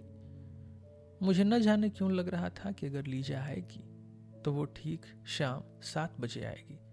हालांकि उसने कहा था कि अभी तक वो पूरी तरह से गुलाम नहीं बनी थी, उसे कुछ आज़ादी थी, तो कसम से वो ज़रूर आएगी। सच कहूं, उस समय अपोलोन ने मुझे दूसरी बातों में उलझा दिया, वरना मैं पागल हो जाता। वो मेरी जिंदगी का सबसे बड़ा अभिशाप था। सालों से हम झगड़ते आ रहे थे और मैं उससे नफरत करता था। भगवान की कसम, मैंने जिंदगी में किसी से इतनी नफरत नहीं की जितनी उससे करता था, खास तौर पर कुछ खास पलों में। वो एक बूढ़ा आदमी था, लेकिन बहुत गरिमामय दिखने की कोशिश करता था। वो आधा समय दर्जी का काम करता था, लेकिन कोई नहीं जानता था कि उसे मुझसे इतनी नफरत क्यों थी। वो मुझसे इतनी हद तक नफरत करता था जैसे मैं इस दुनिया का सबसे बेकार इंसान हूँ। हालांकि उसका यही रवैया सबके साथ था। सिर्फ उसके सिर पर बने बालों का स्टाइल ही देख लीजिए। चमेली के तेल से चिकने हुए, माथे पर ऊपर को उठाए हुए, उसका कड़क वी आकार का मुंह देखो। बस देखने से ही लगता था कि वो कभी अपने आप पर शक नहीं करता। उससे बड़ा अकड़बाज मैंने कभी नहीं देखा था। उसकी घमंड इतनी थी कि मानो वो सिकंदर महान हो। उसे अपनी हर चीज से प्यार था। उसके कोट का हर बटन, उसकी उंगलियों का हर नाखून, वो सब कुछ देखता और गर्व करता। मेरे साथ उसका बर्ताव पूरी तरह से तानाशाही वाला था। वो मुझसे बहुत कम बोलता था और जब भी वो मुझे देखता तो ऐसी नज़रों से देखता कि मेरी रगों में गुस्सा दौड़ जाता। उसकी नज़रों में मैं एक अजीब सा मजाक उड़ाने वाला भाव होता। मुझे लगने लगता कि वो बस मुझसे कह रहा हो कि तू इस दुनिया का सबसे बड़ा मूर्ख है। तुझे बस इसलिए झेल रहा हूं क्योंकि तुझसे हर महीने 7 रुपये मिलते हैं, वरना तेरी कोई औकात नहीं। उससे जितनी नफरत मैंने की शायद ही किसी ने किसी से की होगी। कई बार तो सिर्फ उसके चलने की आवाज़ भी मुझे गुस्से से पागल कर देती। मुझे सबसे ज़्यादा उसकी तोतली बोली से नफरत थी।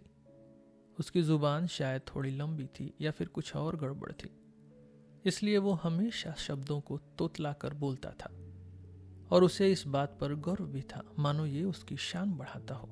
वो हमेशा धीरे धीरे नपी तुली आवाज़ में बोलता, अपने हाथ पीठ के पीछे रखकर, आंखें जमीन पर गड़ाए हुए। लेकिन मुझे सबसे ज़्यादा गुस्सा तब आता जब वो अपनी कैबिन के पीछे बैठकर ऊंची आवाज़ में भजन पढ़ता। कई बार मैंने उससे लड़ाइयाँ की सिर्फ इसी वजह से, लेकिन वो अपनी आदत से बाज नहीं आता। शाम होते वो किसी मरे हुए इंसान के लिए गाने वाले सुर में भजन पढ़ता रहता, धीरे धीरे एक सी लय में। और अजीब बात यह थी कि आखिर में उसकी जिंदगी भी वैसी ही निकली। अब वो किराए पर रख लिया जाता है मरने वालों के लिए भजन पढ़ने के लिए। साथ ही वो चूहों को मारता है और जूते को पॉलिश बनाता है। लेकिन उस समय मैं उससे पीछा नहीं छुड़ा सकता था। वो जैसे मेरी जिंदगी से चिपक ही गया हो, और वैसे भी कुछ भी करके मैं उसे निकाल नहीं सकता था। मेरे लिए किसी किराए के मकान में रहना नामुमकिन था। मेरा घर मेरी शांति थी, मेरी गुफा थी, मेरा अकेलापन था, जहां मैं दुनिया से छिप सकता था।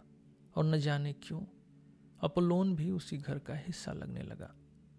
7 साल हो गए, फिर भी मैं उसे निकाल नहीं सका। अगर मैं उसे 2-3 दिन बाद भी तनख्वाह न देता तो वो इतना हंगामा करता कि मुझे शर्म से सिर छुपाने की जगह नहीं मिलती। लेकिन इस बार मैंने तय कर लिया था कि मैं उसे सबक सिखाऊंगा।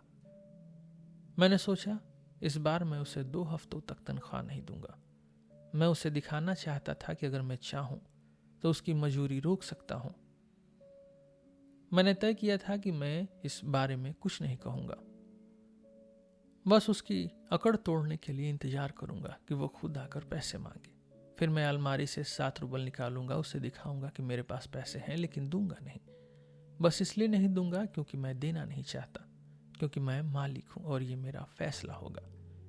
क्योंकि उसने मुझसे बदतमीजी की है। अगर वो इज्जत से मांगे तो शायद मैं पिघल जाऊं, लेकिन वरना उसे 2 हफ्ते और इंतजार करना पड़ेगा, शायद 3 हफ्ते, शायद पूरा महीना। लेकिन गुस्से के बावजूद उसने मुझे हरा दिया। मैं 4 दिन भी टिक नहीं पाया। उसने हमेशा की तरह चालें खेलनी शुरू कर दी। ये पहली बार नहीं था। मैं उसकी गंदी चालें पहले से जानता था। पहले वो बस मुझे घूरता रहता, बहुत गंभीर नजरों से, कई मिनट तक। जब भी मैं घर आता जाता वो मुझे ऐसे देखता जैसे मैं कोई गंदगी हूं। अगर मैं अनदेखा करता तो वो और आगे बढ़ जाता। एकदम चुपचाप बिना कुछ भूले वो मेरे कमरे में चला आता। जब मैं इधर उधर कमरे में टहल रहा होता या कुछ पढ़ रहा होता तब वो दरवाजे पर खड़ा हो जाता, एक हाथ पीछे, एक पैर दूसरे पैर के पीछे छुपाए और फिर घूरने लगता। और इस बार उसकी नजरों में सिर्फ गंभीरता नहीं बल्कि घिन और अपमान भी होता। अगर मैं पूछता क्या चाहिए तो वो जवाब तक नहीं देता, बस कुछ सेकंड और घूरता, फिर अपने होठों को कसकर भींचता, अपने चेहरे पर बहुत ही गहरे मतलब वाला भाव लाता और फिर बिल्कुल धीरे धीरे घूम कर चला जाता। 2 घंटे बाद वो फिर से वापस आ जाता और फिर वही नाटक दोबारा करता। कई बार तो गुस्से में मैंने कुछ पूछने की भी जरूरत नहीं समझी। मैंने बस तेजी से सिर उठाया, घूरना शुरू किया और उसे उसी की नजरों से जवाब देने लगा। हम दोनों एक दूसरे को घूरते रहे पूरे 2 मिनट तक। फिर बहुत धीरे धीरे पूरी गरिमा के साथ वो फिर मुड़कर चला गया अगले 2 घंटे के लिए।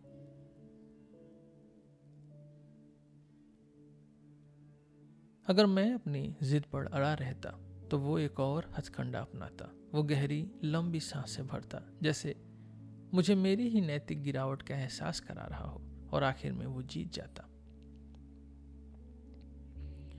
मैं गुस्से में चिल्लाकर बौखला जाता, लेकिन फिर भी मुझे आखिरकार वही करना पड़ता जो वो चाहता था। लेकिन इस बार जैसे ही उसने अपनी आंखों से सजा देने की चाल शुरू की, मेरा सब्र जवाब दे गया। मुझे गुस्सा आ गया और मैं उबल पड़ा। रुको, मैं जोर से चिल्लाया। जब वो हमेशा की तरह चुपचाप हाथ पीठ के पीछे रखकर अपने कमरे की ओर जाने लगा। रुको, वापस आओ, मैं कह रहा हूं वापस आओ। शायद मेरी आवाज में कुछ ऐसा था कि वो चौंक गया और थोड़ी देर के लिए ठहर गया, लेकिन फिर भी उसने कुछ नहीं कहा और यही बात मुझे और भड़का गई। तुम कैसे हिम्मत करते हो मुझ पर यूं घूरने की? बोलो, जवाब दो। वो आधे मिनट तक चुप मुझे देखता रहा, फिर से घूमकर जाने लगा। रुको, मैं उस पर झपट पड़ा। मत हिलो, अब बोलो, तुम यहाँ क्या देखने आए थे? अगर आपको कोई हुक्म देना हो तो वो मेरा फर्ज है, उसने आखिरकार धीमी रुक रुक कर बोली जाने वाली अपनी तोतली आवाज में कहा और फिर अपनी आंखें ऊपर उठाई, सिर को धीरे धीरे इधर उधर घुमाया और पहले जैसी शांति से मेरी तरफ देखा। मैं ये नहीं पूछ रहा हूं तुम क्या चाहते थे। मैं गुस्से से लाल हो गया। मैं जानता हूं तुम यहां क्यों आए थे। तुम जानते हो कि मैंने तुम्हें मजदूरी नहीं दी। तुम्हारी अकड़ ऐसी है कि तुम सीधे आकर मांग नहीं सकते, इसलिए तुम मुझे सजा देने आए हो। तुम अपनी बेवकूफ़ी भरे घूरने से मुझे तड़पाने आए हो, लेकिन तुम्हें अंदाजा भी नहीं कि ये कितना बेवकूफ़ी भरा है। बेवकूफ़ी, बेवकूफ़ी, बेवकूफ़ी। उसने फिर से घूमकर जाने की कोशिश की, लेकिन इस बार मैंने उसका हाथ पकड़ लिया। सुनो, मैं चीख पड़ा। ये देखो पैसे, ये रहे। मैंने दराज से 7 रूबल निकाले, लेकिन तुम इन्हें तभी पाओगे जब तुम सिर झुकाकर इज्जत से मुझसे माफी मांगोगे, समझे? ऐसा नहीं होगा, उसने बिल्कुल आत्मविश्वास से जवाब दिया। ऐसा ही होगा, मैं चिल्लाया। मैं तुम्हें अपने शब्द की कसम देता हूं। मुझे आपसे माफी मांगने की कोई जरूरत नहीं, उसने बिल्कुल शांति से जवाब दिया, जैसे मैंने कुछ कहा ही न हो। बल्कि आपने मुझे सजा देने वाला कहा। इसके लिए मैं पुलिस से तुम्हारी शिकायत कर सकता हूं। जा कर दे शिकायत, मैं गुस्से से दहाड़ा। अभी जा, इसी वक्त। तू चाहे जो कर ले, तू है तो एक जालिम, एक यातना देने वाला। लेकिन उसने बस मुझे देखा और फिर शांत भाव से घूम गया। मैं चीखता रह गया, लेकिन वो अपनी मर्जी से सीधे अपने कमरे में चला गया, बिना एक बार भी पीछे देखे। अगर लीजा की वजह से ये सब नहीं हुआ होता तो ये नौबत ही नहीं आती। मैंने अपने अंदर ही फैसला कर लिया। फिर 1 मिनट तक इंतजार करने के बाद मैं खुद उसके कमरे में गया, पूरे रौब के साथ। हालांकि मेरा दिल जोर जोर से धड़क रहा था। अपोलोन, मैंने धीरे और सख्ती से कहा, अभी इसी वक्त बिना देर किए जाकर पुलिस अफसर को बुला ला। वो अपने टेबल पर बैठ चुका था। चश्मा पहनकर सिलाई करने लगा था, लेकिन मेरी बात सुनकर वो जोर से हंस पड़ा। अभी जा, अभी। इसी वक्त मैं गुस्से से कांपते हुए चिल्लाया, वरना तुम्हें अंदाजा भी नहीं कि क्या होगा। आपका दिमाग खराब हो गया है, उसने बिल्कुल शांति से कहा, बिना सिर उठाए, सुई में धागा डालते हुए। कोई इंसान खुद ही अपने खिलाफ पुलिस क्यों बुलाएगा? और डरने की कोई बात नहीं, क्योंकि इससे कुछ भी नहीं होने वाला। जा, मैं चीख पड़ा और उसका कंधा पकड़ लिया। मुझे लगा कि अब मैं उसे मार ही डालूंगा, लेकिन उसी वक्त दरवाजा धीरे धीरे खुला। कोई अंदर आया, रुक गया, हमें देखकर अजीब तरह से घूरने लगा। मैंने देखा और शर्म से जैसे मर ही गया। मेरा सिर चकरा गया। मैं भागकर अपने कमरे में चला गया। वहां जाकर दोनों हाथों से बाल पकड़कर अपने सिर को दीवार पर टिका दिया और बस वैसे ही खड़ा रहा, एकदम बेजान। 2 मिनट बाद मुझे अपोलोन के धीमे कदमों की आवाज सुनाई दी। कोई औरत तुमसे मिलने आई है, उसने कड़क आवाज में कहा। फिर साइड हट गया और लीजा को अंदर आने दिया, लेकिन वो खुद जाने को तैयार नहीं था। वो खड़ा रहा, हमें ताने मारने वाली नजरों से देखता रहा। दूर हो जा, बाहर निकल, मैंने घबराए हुए गुस्से में कहा। और तभी मेरी घड़ी जोर जोर से हिली, घड़घड़ाई और 7 बजा दिए। मैं उसके सामने खड़ा था, बिल्कुल बिखरा हुआ, हारा हुआ, बेहद शर्मिंदा और उलझा हुआ। और सबसे घटिया बात, मुझे लगता है मैं हंस भी रहा था। मैं अपने पुराने फटे हुए गुदड़ी वाले गाउन के किनारे समेटने की कोशिश कर रहा था, ठीक वैसे ही जैसा मैंने पहले अपनी ही कल्पना में देखा था, जब मैं मायूसी में डूबा हुआ था। अपोलोन ने हमें 2 मिनट तक घूरा, फिर वो चला गया। लेकिन इससे मुझे कोई राहत नहीं मिली, बल्कि और भी अजीब लगने लगा, क्योंकि लीजा भी बेहद घबराई हुई थी, इतनी जितनी मैंने उम्मीद भी नहीं की थी। शायद मुझे देखकर। बैठो, मैंने यंत्रवत बिना सोचे समझे कहा।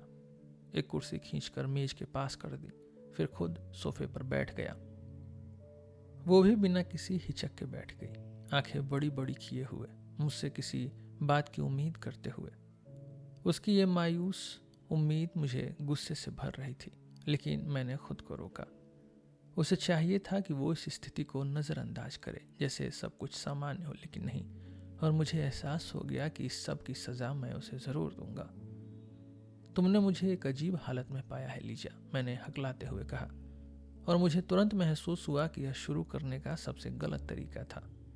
नहीं, तुम कुछ गलत मत सोचो, मैंने जल्दी से कहा, जब मैंने देखा कि वह अचानक शर्म से लाल हो गई थी। मुझे अपनी गरीबी पर कोई शर्म नहीं, बल्कि मुझे अपनी गरीबी पर गर्व है। मैं गरीब हूं, लेकिन इज्जतदार। गरीब और इज्जतदार भी हुआ जा सकता है, मैंने धीरे धीरे बुदबुदाया। वैसे क्या तुम चाय पीना चाहोगी? नहीं, वो कहने ही वाली थी कि मैंने तुरंत उसे टोक दिया। रुको 1 मिनट। मैं छलांग लगाकर उठा और अपोलोन के पास भागा। मुझे किसी भी तरह से कमरे से बाहर निकलना था। अपोलोन, मैंने जल्दी से फुसफुसाया। उसके सामने 7 रूबल पटक दिए, जो अब तक मेरी मुट्ठी में दबे थे। ये लो तुम्हारी मजदूरी, देखो मैं तुम्हें दे रहा हूं, लेकिन इसके बदले तुम मेरी मदद करनी होगी। जाओ और होटल से चाय और 1 दर्जन रस्क ले आओ। अगर तुम नहीं गए तो मेरी जिंदगी तबाह हो जाएगी।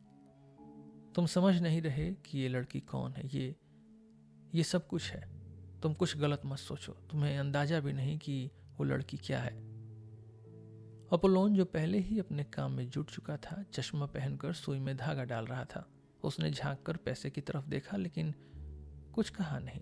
फिर बिना कोई प्रतिक्रिया दिए अपनी सुई में धागा डालने की कोशिश जारी रखा। मैं 3 मिनट तक उसके सामने खड़ा रहा, हाथ बांधकर, बिल्कुल नेपोलियन की तरह। मेरी कनपट्टियां पसीने से भीग गई थी, मेरा चेहरा पीला पड़ गया था। मैं महसूस कर सकता था, लेकिन शुक्र है, शायद मुझे दयनीय हालत में देखकर उसका दिल पिघल गया। उसने धीरे से अपनी सुई में धागा डाला, फिर बिल्कुल शांत भाव से अपनी कुर्सी से उठा। धीरे धीरे कुर्सी पीछे खिसकाई, धीरे धीरे चश्मा उतारा, धीरे धीरे पैसे गिने, फिर पीछे मुड़ते हुए पूछा, पूरा हिस्सा लाऊं? और फिर धीरे धीरे कमरे से बाहर चला गया। जैसे ही मैं लीजा के पास वापस जाने लगा, मेरे मन में एक ख्याल आया। क्यों न मैं अभी भाग जाऊं, जैसा हूं उसी हालत में, इस गाउन में ही, जहां भी पहुंचे पहुंच जाऊं, फिर जो होगा देखा जाएगा। लेकिन मैं नहीं भागा। मैं वापस जाकर बैठ गया। लीजा असहज लग रही थी। कुछ मिनट तक हम दोनों चुप रहे। अचानक मैं जोर से चिल्लाया, मैं उसे मार डालूंगा। मैंने इतने गुस्से में मेज पर मुक्का मारा कि दवात से स्याही छलक पड़ी। तुम क्या कह रहे हो? लीजा डरकर उछल पड़ी। मैं उसे मार डालूंगा, मैंने दोबारा चिल्लाया। तुम नहीं जानती लीजा, वो मेरा जालिम है, मुझे यातना देता है, अभी बस रस्क लेने गया है। लेकिन वो, और अचानक मैं रो पड़ा। ये हिस्टीरिया था। मुझे इतनी शर्म आ रही थी, लेकिन मैं खुद को रोक नहीं सका। वो घबरा गई। क्या हुआ, क्या बात है? वो फिक्रमंद होकर इधर उधर भागने लगी। पानी दो वहां, मैंने कमजोर आवाज में कहा। हालांकि अंदर से मैं जानता था कि मुझे पानी की कोई जरूरत नहीं थी, लेकिन मैं नाटक कर रहा था अपनी हालात को बचाने के लिए। उसने पानी लाकर दिया। वो मुझे अजीब तरह से देख रही थी। तभी अपोलोन चाय लेकर आ गया। मुझे अचानक महसूस हुआ कि ये आम सी चाय इस पूरी घटना के बाद बेहद छोटी और तुच्छ चीज लग रही थी। मैं शर्म से लाल पड़ गया। लीजा ने अपोलोन को डर कर देखा। अपोलोन बिना हमें देखे बाहर चला गया। लीजा, क्या तुम मुझसे नफरत करती हो? मैंने उसे ध्यान से देखते हुए पूछा। मुझे बेचैनी हो रही थी यह जानने के लिए कि वो क्या सोच रही थी। वो घबरा गई, समझ नहीं पा रही थी कि क्या जवाब दे। अपनी चाय पियो, मैंने गुस्से में कहा। मुझे खुद पर गुस्सा आ रहा था, लेकिन उसका गुस्सा भी उसे ही झेलना था। मुझे अचानक उसके लिए बहुत नफरत महसूस हुई, इतनी कि शायद मैं उसे मार भी सकता था। मैंने खुद से कसम खा ली कि अब उससे एक भी शब्द नहीं बोलूंगा। सब कुछ इसकी ही वजह से हुआ, मैंने सोचा। हमारी चुप्पी 5 मिनट तक चली। चाय वहीं रखी रही, किसी ने उसे छुआ तक नहीं। मैं जानबूझकर चुप था ताकि उसे और शर्मिंदगी महसूस हो। वो कई बार मुझे दुखी, उलझी हुई नजरों से देखने लगी, लेकिन मैं अपनी जिद पर अड़ा रहा। इसका सबसे बड़ा नुकसान मुझे ही हो रहा था, क्योंकि मैं जानता था कि मैं कितनी नीच हरकत कर रहा हूं, लेकिन फिर भी खुद को रोक नहीं पा रहा था। मैं वहां से हमेशा के लिए निकल जाना चाहती हूँ, उसने आखिरकार चुप्पी तोड़ने के लिए कहा। लेकिन बेचारी को यह नहीं पता था कि यह सबसे गलत समय था ऐसी बात कहने का। मुझे अचानक उसके लिए दया महसूस हुई, लेकिन फिर मेरे अंदर की घिनौनी नफरत उस दया को भी निगल गई। मुझे अब कुछ फर्क नहीं पड़ रहा था। फिर 5 मिनट और बीत गए। शायद मैं तुम्हें परेशान कर रही हूं, उसने धीरे से कहा। फिर धीरे धीरे उठने लगी। जैसे ही मैंने उसकी यह कोशिश देखी, मुझे भीतर तक जलन होने लगी। मैं कांप उठा और फिर अचानक मुझसे रहा नहीं गया। तुम मेरे पास क्यों आई हो? बोलो, जवाब दो। मैं गहरी गहरी सांस लेने लगा। मुझे कुछ समझ नहीं आ रहा था कि मैं क्या कह रहा हूं। मैं बताता हूं तुम क्यों आई हो। तुम इसलिए आई हो कि मैंने उस दिन तुमसे ढेर सारी भावुक बातें की थी। तुम पिघल गई और तुम्हें फिर से वैसी ही मीठी बातें सुननी थी। तो सुनो, मैं तब भी तुम्हारा मजाक उड़ा रहा था और मैं अब भी हंस रहा हूं। क्यों कांप रही हो? हाँ, मैं तुम्हारा मजाक उड़ा रहा था। तुम्हें पता है, उस दिन, उससे पहले मेरी बेइज्जती हुई थी। उन दोस्तों ने मेरी खिल्ली उड़ाई थी। मैं तो वहां एक अफसर से लड़ने गया था, लेकिन वो नहीं मिला। मुझे किसी पर गुस्सा निकालना था, तो तुम सामने आ गई। मैंने अपना सारा गुस्सा तुम पर निकाल दिया और तुम पर हंसा। मुझे बेइज्जती महसूस हुई थी, इसलिए मैं तुम्हें नीचा दिखाना चाहता था। मुझे एक गुलाम की तरह महसूस कराया गया था, तो मैं अपनी ताकत दिखाना चाहता था।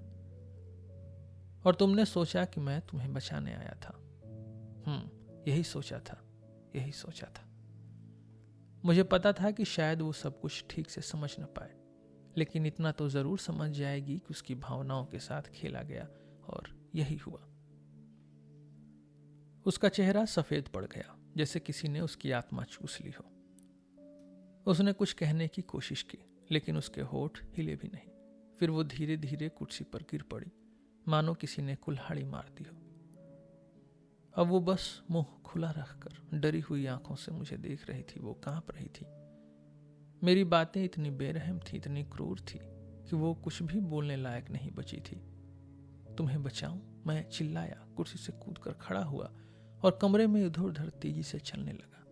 तुम्हें बचाऊं किससे? लेकिन शायद मैं खुद तुमसे भी बुरा हूं। जब मैं तुम्हें उपदेश दे रहा था तब क्यों नहीं तुमने मुझे पलटकर जवाब दिया? अच्छा, तुम यहां क्या करने आए थे? क्या ज्ञान बांटने आए थे? मुझे ताकत चाहिए थी, मुझे खेल चाहिए था। मैं चाहता था कि तुम रो, तुम्हें नीचा दिखाया जाए। मैं चाहता था कि तुम्हें दर्द हो, मैं चाहता था कि तुम बेइज्जती महसूस करो। लेकिन मैं इसे निभा नहीं सका। क्यों? क्योंकि मैं खुद एक निकम्मा आदमी हूं। मैं डर गया, और जाने क्यों मैंने अपनी मूर्खता में तुम्हें अपना पता दे दिया। बाद में जब मैं घर जा रहा था, मैं खुद को कोस रहा था। मैं तुमसे नफरत करने लगा था क्योंकि मैंने तुमसे झूठ बोला था। मुझे शब्दों से खेलना पसंद है, मुझे सिर्फ सपने देखना पसंद है। लेकिन असल में मैं चाहता हूं कि तुम सब भाड़ में जाओ। मुझे बस चैन चाहिए। हाँ, मैं पूरी दुनिया को एक तिनके के दाम पर बेच सकता हूं, बस मुझे मेरा चैन मिल जाए। दुनिया डूब जाए या मैं बिना चाय के रह जाऊं। मैं कहता हूं दुनिया भाड़ में जाए, लेकिन मुझे मेरी चाय चाहिए। क्या तुम्हें यह पहले से पता था या अब समझ में आया? हाँ, मुझे पता है कि मैं एक घटिया इंसान हूं, एक बेईमान आदमी हूं, एक स्वार्थी इंसान हूं, एक आलसी निकम्मा इंसान हूं। पिछले 3 दिनों में मैं बस इस डर से कांप रहा था कि तुम आओगी। जानती हो सबसे ज्यादा किस बात ने मुझे परेशान किया? कि मैंने उस रात तुम्हारे सामने खुद को एक महान इंसान की तरह दिखाया, और अब तुम मुझे इस गंदे फटे हुए गाउन में देख रही हो, एक दयनीय, गरीब, घिनौना आदमी। अभी थोड़ी देर पहले ही तो मैं अपोलोन पर कुत्ते की तरह भौंक रहा था। एक हीरो अपने नौकर पर गुस्से में भड़क रहा था और नौकर उसे हंसी में उड़ा रहा था।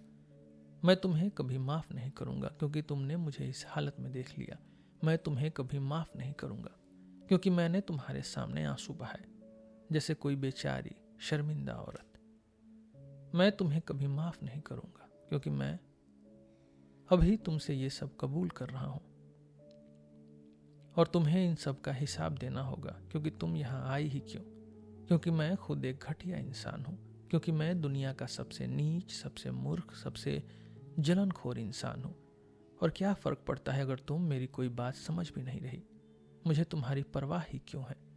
तुम बर्बाद होती हो या नहीं, मुझे इससे क्या? तुम्हें समझ में आया? अब मैं तुमसे नफरत करूंगा क्योंकि तुमने मेरी ये हालत देखी, क्योंकि तुमने मुझे सुना। कोई आदमी जिंदगी में एक ही बार इस तरह खुलकर बोलता है, और वो भी तब जब उसे हिस्टीरिया हो रहा हो। अब और क्या चाहिए? क्यों अब भी मेरे सामने खड़ी हो? क्यों मुझे तंग कर रही हो? क्यों नहीं चली जाती? लेकिन फिर कुछ अजीब हुआ।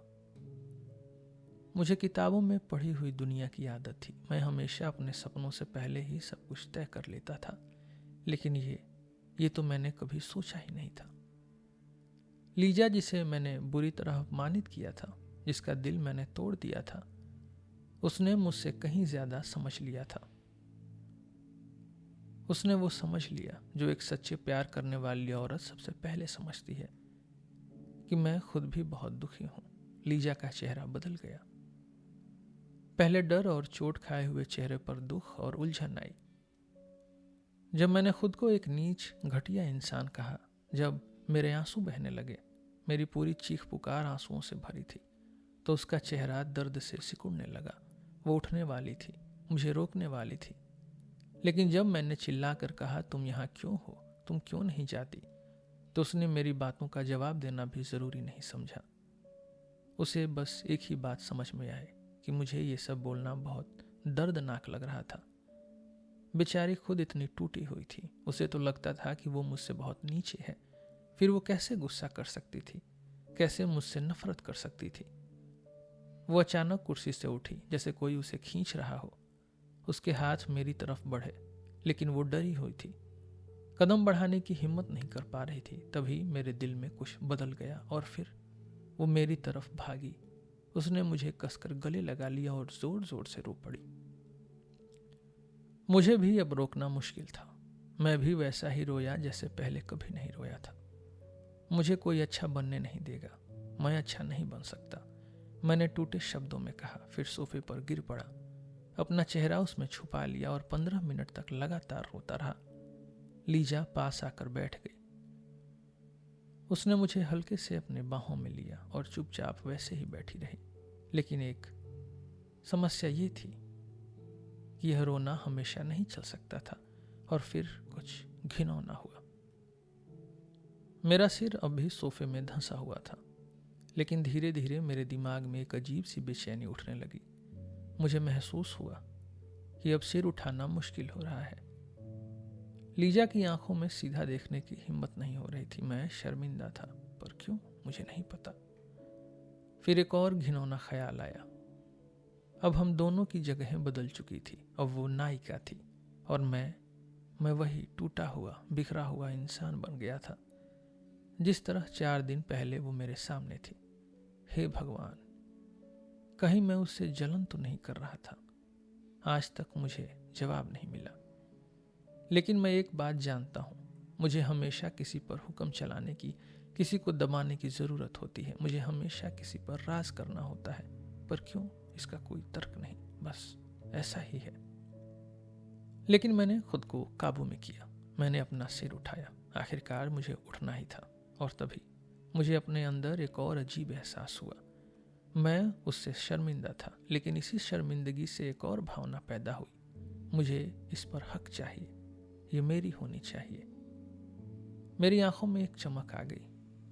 मैंने उसके हाथों को कसकर पकड़ लिया। हे भगवान, मैं इससे नफरत भी कर रहा हूं और मैं इसकी तरफ खींच भी रहा हूं।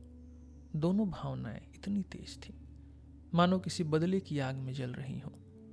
पहले उसके चेहरे पर हैरानी थी, फिर डर, लेकिन सिर्फ एक पल के लिए वो प्यार और जोश से मुझसे लिपट गई। 15 मिनट बाद मैं पागलों की तरह कमरे में इधर उधर दौड़ रहा था। हर कुछ मिनट में मैं पर्दे के पास जाता, छोटी सी दरार से झांक कर लीजा को देखता। वो जमीन पर बैठी थी, अपना सिर बिस्तर से टिकाए हुए, शायद रो रही थी। लेकिन वो वहां से गई नहीं, और यही बात मुझे और चिढ़ा रही थी। अब उसने सब समझ लिया था। मैंने उसे पूरी तरह अपमानित कर दिया था, लेकिन अब इसका ब्यौरा देने की जरूरत नहीं। वो जान गई थी कि मेरा अचानक से जोश में आना सिर्फ बदला था, एक नई बेइज्जती। और अब मेरी पहले से बेवजह नफरत में एक नई नफरत जुड़ गई थी, एक व्यक्तिगत नफरत जो जलन से भरी थी। शायद उसने यह सब इतनी गहराई से नहीं समझा होगा, लेकिन वो ये जरूर समझ गई थी कि मैं एक घटिया इंसान हूं, और सबसे बुरी बात, मैं उसे प्यार करने के काबिल नहीं था। यह सब झूठ है, ऐसा नहीं हो सकता। कोई इतना नीच और मूर्ख कैसे हो सकता है? लेकिन मैं था। शायद लोग यह भी कहेंगे कि यह अजीब है कि मैंने उससे प्यार क्यों नहीं किया, या कम से कम उसके प्यार को सराहा क्यों नहीं। पर इसमें अजीब क्या है? मुझे प्यार करना आता ही नहीं, क्योंकि मेरे लिए प्यार का मतलब था दूसरे पर राज करना, दूसरे पर हुक्म चलाना, अपनी नैतिक श्रेष्ठता को दिखाना। मैंने कभी किसी और तरह के प्यार की कल्पना ही नहीं की थी। मेरे लिए प्यार हमेशा एक जंग थी। मैं प्यार की शुरुआत नफरत से करता और उसे जीत में बदलता, पर जब जीत जाता तो फिर मुझे समझ नहीं आता कि अब करना क्या है। और इसमें अजीब क्या था? मैं खुद को इतना बिगाड़ चुका था, इतना असली जिंदगी से कट चुका था कि जब लीजा मेरे पास आई, मैंने उसे ताने मारे, शर्मिंदा किया, जबकि उसे मेरे सुंदर शब्द सुनने में दिलचस्पी नहीं थी। वो यहाँ इसलिए आई थी क्योंकि वो मुझसे प्यार करने लगी थी। क्योंकि एक औरत के लिए प्यार ही सबसे बड़ा बदलाव होता है, प्यार ही सबसे बड़ी मुक्ति होती है, प्यार ही सबसे बड़ी नई शुरुआत होती है। लेकिन मैं कुछ नहीं समझ पाया। अब मैं बस एक ही चीज चाहता था कि वो चली जाए, फिर अपने अकेलेपन में लौट जाना चाहता था। असली जिंदगी की ये नई झलक मुझ पर भारी पड़ रही थी। मुझे दम घुटता महसूस हो रहा था। पर कई मिनट बीत गए और वो वैसे ही बैठी रही, जैसे उसके अंदर से जान ही निकल गई हो।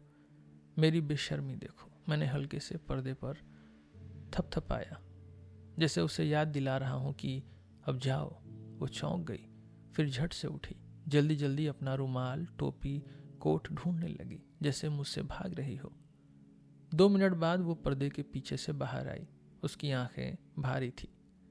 मैंने जबरदस्ती एक ताने भरी हंसी दी, पर यह हंसी नकली थी, बस अपनी झेप छुपाने के लिए। मैंने उससे नजरें चुरा ली। अलविदा, उसने कहा और दरवाजे की ओर बढ़ी। अचानक मैं दौड़कर उसके पास गया, उसका हाथ पकड़ा, उसकी हथेली खोली, कुछ उसमें रखा और झट से बंद कर दिया। फिर मैं पलटा और कमरे के कोने में भाग गया। मैं अब उसे देखना ही नहीं चाहता था किसी भी हाल में। मैं झूठ लिखने ही वाला था, मैं कहने ही वाला था कि यह सब गलती से हुआ, बेवकूफ़ी में हुआ, गुस्से में हुआ, लेकिन नहीं, मैं झूठ नहीं बोलूँगा। मैंने जानबूझकर किया था यह। मैंने उसका हाथ खोला, पैसे उसमें रखे, जलन और बदले की भावना से। जब मैं कमरे में चक्कर लगा रहा था, जब वो पर्दे के पीछे बैठी थी, उसी समय मेरे दिमाग में यह घिनौनी चाल आई थी। लेकिन सुनो, हालांकि मैंने यह जानबूझकर किया था, पर यह मेरे दिल से नहीं आया था, यह मेरे बदबूदार दिमाग से आया था। यह क्रूरता स्वाभाविक नहीं थी, बल्कि नकली थी, बनावटी थी, किताबों से सीखी गई थी। और फिर मैं वहां खड़ा भी नहीं रह सका। पहले मैं दूर भागा ताकि उसका चेहरा न देखूं, फिर शर्मिंदा होकर उसके पीछे दौड़ा। मैंने दरवाजा खोला और सीढ़ियों की ओर देखा। लीजा, लीजा, मैंने धीरे से पुकारा, कोई जवाब नहीं। लेकिन मुझे लगा कि मैंने नीचे किसी के कदमों की आहट सुनी। लीजा, इस बार थोड़ा जोर से पुकारा, कोई जवाब नहीं। लेकिन उसी समय बाहर का कांच का भारी दरवाजा चरमराया और जोर से बंद हो गया। वो चली गई। अब मैं क्या करूं? मैं कमरे में वापस आया। मैंने चारों ओर देखा। मैं बिल्कुल दबा हुआ महसूस कर रहा था। मैं टेबल के पास खड़ा था, उसी कुर्सी के पास जिस पर वह बैठी थी। अचानक मेरी नजर टेबल पर गई। वहां वो था, वही मुड़ा तुड़ा 5 रूबल का नोट, वही नोट जो मैंने कुछ मिनट पहले उसके हाथ में जबरदस्ती रख दिया था। उसने मुझ पर एक आखिरी तमाचा मारा था, मुझे घृणा के साथ लौटा दिया था। क्या मुझे इसकी उम्मीद थी? नहीं, क्योंकि मैं बहुत बड़ा स्वार्थी था, क्योंकि मैं इतना अभिमानी था कि मैंने कभी सोचा ही नहीं था कि वो ऐसा कर सकती है। अब मुझसे सहा नहीं गया। मैंने पागलों की तरह कपड़े पहने और भागा। वो ज्यादा दूर नहीं गई होगी। मैं बाहर पहुंचा। रात खामोश थी। हवा में भारी बर्फ गिर रही थी। सड़कें सफेद चादर से ढकी थी। सब कुछ सन्नाटे में डूबा था। गली के लैंप मध्यम और उदास जल रहे थे। मैंने भागते भागते करीब 200 कदम गिने और फिर अचानक रुक गया। वो गई किधर होगी और मैं क्यों भाग रहा हूं उसके पीछे? क्यों? उसके पैरों पर गिरने के लिए, उससे माफी मांगने के लिए, रोने के लिए, उसे समझाने के लिए कि मैं कैसा नीच इंसान हूं। पर फिर सवाल उठा, क्या मैं उसे खुश रख सकता हूं? क्या मैं उसे दुखी नहीं करूंगा? क्या मैं कल ही फिर उससे नफरत करने नहीं लगूंगा? मैं वहीं बर्फ में खड़ा रहा, अंधेरे को घूरता रहा, सोचता रहा। फिर घर लौटकर मैंने खुद को एक झूठी तसल्ली दी, शायद यह अच्छा ही हुआ। अब कम से कम वो हमेशा इस अपमान को याद रखेगी। शायद यह बेइज्जती ही उसे मजबूत बनाए। शायद इससे वो खुद को और ऊंचा उठा सके। नफरत एक तरह की शुद्धि है। शायद उसे यह चोट ही अच्छा इंसान बनाए, या शायद वो मुझे माफ कर दे। पर क्या इससे उसे जरा भी राहत मिलेगी? और मैं खुद से ही यह बेमतलब सवाल पूछता रहा। सस्ती खुशी बेहतर होती है या ऊंचा दर्द? और फिर मैं अपनी आत्मा के बोझ से दबकर सोफे पर गिर पड़ा। कभी भी मैंने इतनी तकलीफ और पछतावा महसूस नहीं किया था, लेकिन सच तो यह था कि जब मैं उसके पीछे भागा था, तब भी कहीं न कहीं मुझे पता था कि मैं आधे रास्ते में ही लौट आऊंगा। मैंने लीजा को फिर कभी नहीं देखा। मुझे उसके बारे में कुछ भी सुनने को नहीं मिला। लेकिन यह भी सच है कि मैं बहुत समय तक खुद को यह समझाता रहा कि नफरत और अपमान भी एक तरह से इंसान को सुधारते हैं। और भले ही मैं इस दर्द में लगभग बीमार पड़ गया था, लेकिन फिर भी इस बड़ी बड़ी बातों पर खुश होता रहा। यहां तक आकर भी इतने सालों बाद यह सब याद करके दिल में एक अजीब सी घुटन होती है। अब तो मेरे पास कई बुरी यादें हैं, लेकिन क्या मुझे अपने नोट्स यहीं ख़त्म कर देनी चाहिए? मुझे लगता है कि मुझे यह लिखना ही नहीं चाहिए था। मुझे पूरा समय शर्मिंदगी महसूस हुई जब मैं यह कहानी लिख रहा था। यह साहित्य कम और एक तरह की सजा ज़्यादा लगती है। सोचो, एक लंबी कहानी लिखना जिसमें मैं खुद दिखाऊं कि कैसे मैंने अपनी ज़िंदगी बर्बाद कर दी, कैसे मैं अपने कोने में बैठे बैठे सड़ता रहा, कैसे मैं असली दुनिया से कटकर जलन और नफरत में जीता रहा। क्या यह दिलचस्प होगा? नहीं, क्योंकि किसी भी कहानी को एक हीरो चाहिए, और यहाँ तो मैंने एक एंटी हीरो के सारे गुण इकट्ठा कर दिए थे। और सबसे ज़रूरी बात, यह सब पढ़कर अच्छा नहीं लगता, क्योंकि हम सब असली ज़िंदगी से कटे हुए हैं। हम सब कहीं न कहीं अपंग हैं, कोई कम तो कोई ज़्यादा। हम असली दुनिया से इतने दूर हो गए हैं कि जब कोई हमें असल ज़िंदगी की याद दिलाता है तो हम उससे चिढ़ जाते हैं। अब तो असली ज़िंदगी को भी हम मेहनत, बोझ और तकलीफ़ समझने लगे हैं। हमें किताबों में दुनिया ज़्यादा आसान लगती है, तो फिर हम कभी कभी हंगामा क्यों करते हैं? हमें और क्या चाहिए, हमें खुद नहीं पता। अगर हमें कोई सच में आज़ादी दे दे, हमें अपने हिसाब से जीने दे, तो हम खुद ही रो रो कर अपनी जंजीरों में लौट जाना चाहेंगे। मुझे पता है कि तुम मुझ पर गुस्सा करोगे, तुम कहोगे खुद के लिए कहो, हमें मत गिनो अपने साथ, माफ़ करना दोस्त। लेकिन मैं खुद को सही साबित नहीं कर रहा हूँ। मैंने सिर्फ वही किया जो तुम करने की हिम्मत भी नहीं कर पाए, और फ़र्क बस इतना है कि तुम अपनी कायरता को अक्लमंदी समझ लिया और खुद को धोखा देकर खुश हो गए। तो फिर कौन ज़्यादा जिंदा है, तुम या मैं? सोच कर देखो। सच तो ये है कि अब हमें जिंदा रहने का मतलब ही नहीं पता। अगर कोई हमसे किताब छीन ले तो हम खो जाएंगे। हमें नहीं पता होगा कि किसका साथ देना है और किसका नहीं, किसे प्यार करना है और किससे नफरत, किसका सम्मान करना है और किसे नीचा दिखाना है। हम इंसान होने से ही परेशान हैं। हमें अपने खून और मान से बनी असली जिंदगी पर शर्म आती है। हम सोचते हैं कि इंसान होना ही एक गुनाह है। हम चाहते हैं कि हम सिर्फ एक विचार बन जाएं, एक कल्पना, एक आदर्श, ताकि हमें इंसान की तरह जीना ना पड़े। हम मरे हुए पैदा हो रहे हैं और पीढ़ियों से ऐसे ही पैदा हो रहे हैं। और अजीब बात यह है कि अब यह हमें अच्छा लगने लगा है। अब हम यही पसंद करने लगे हैं। शायद एक दिन हम किसी विचार से ही पैदा होने का तरीका निकालेंगे, लेकिन अब बहुत हो गया। अब और नहीं लिखूंगा अंडरग्राउंड से। लेखक यहाँ नहीं रुका।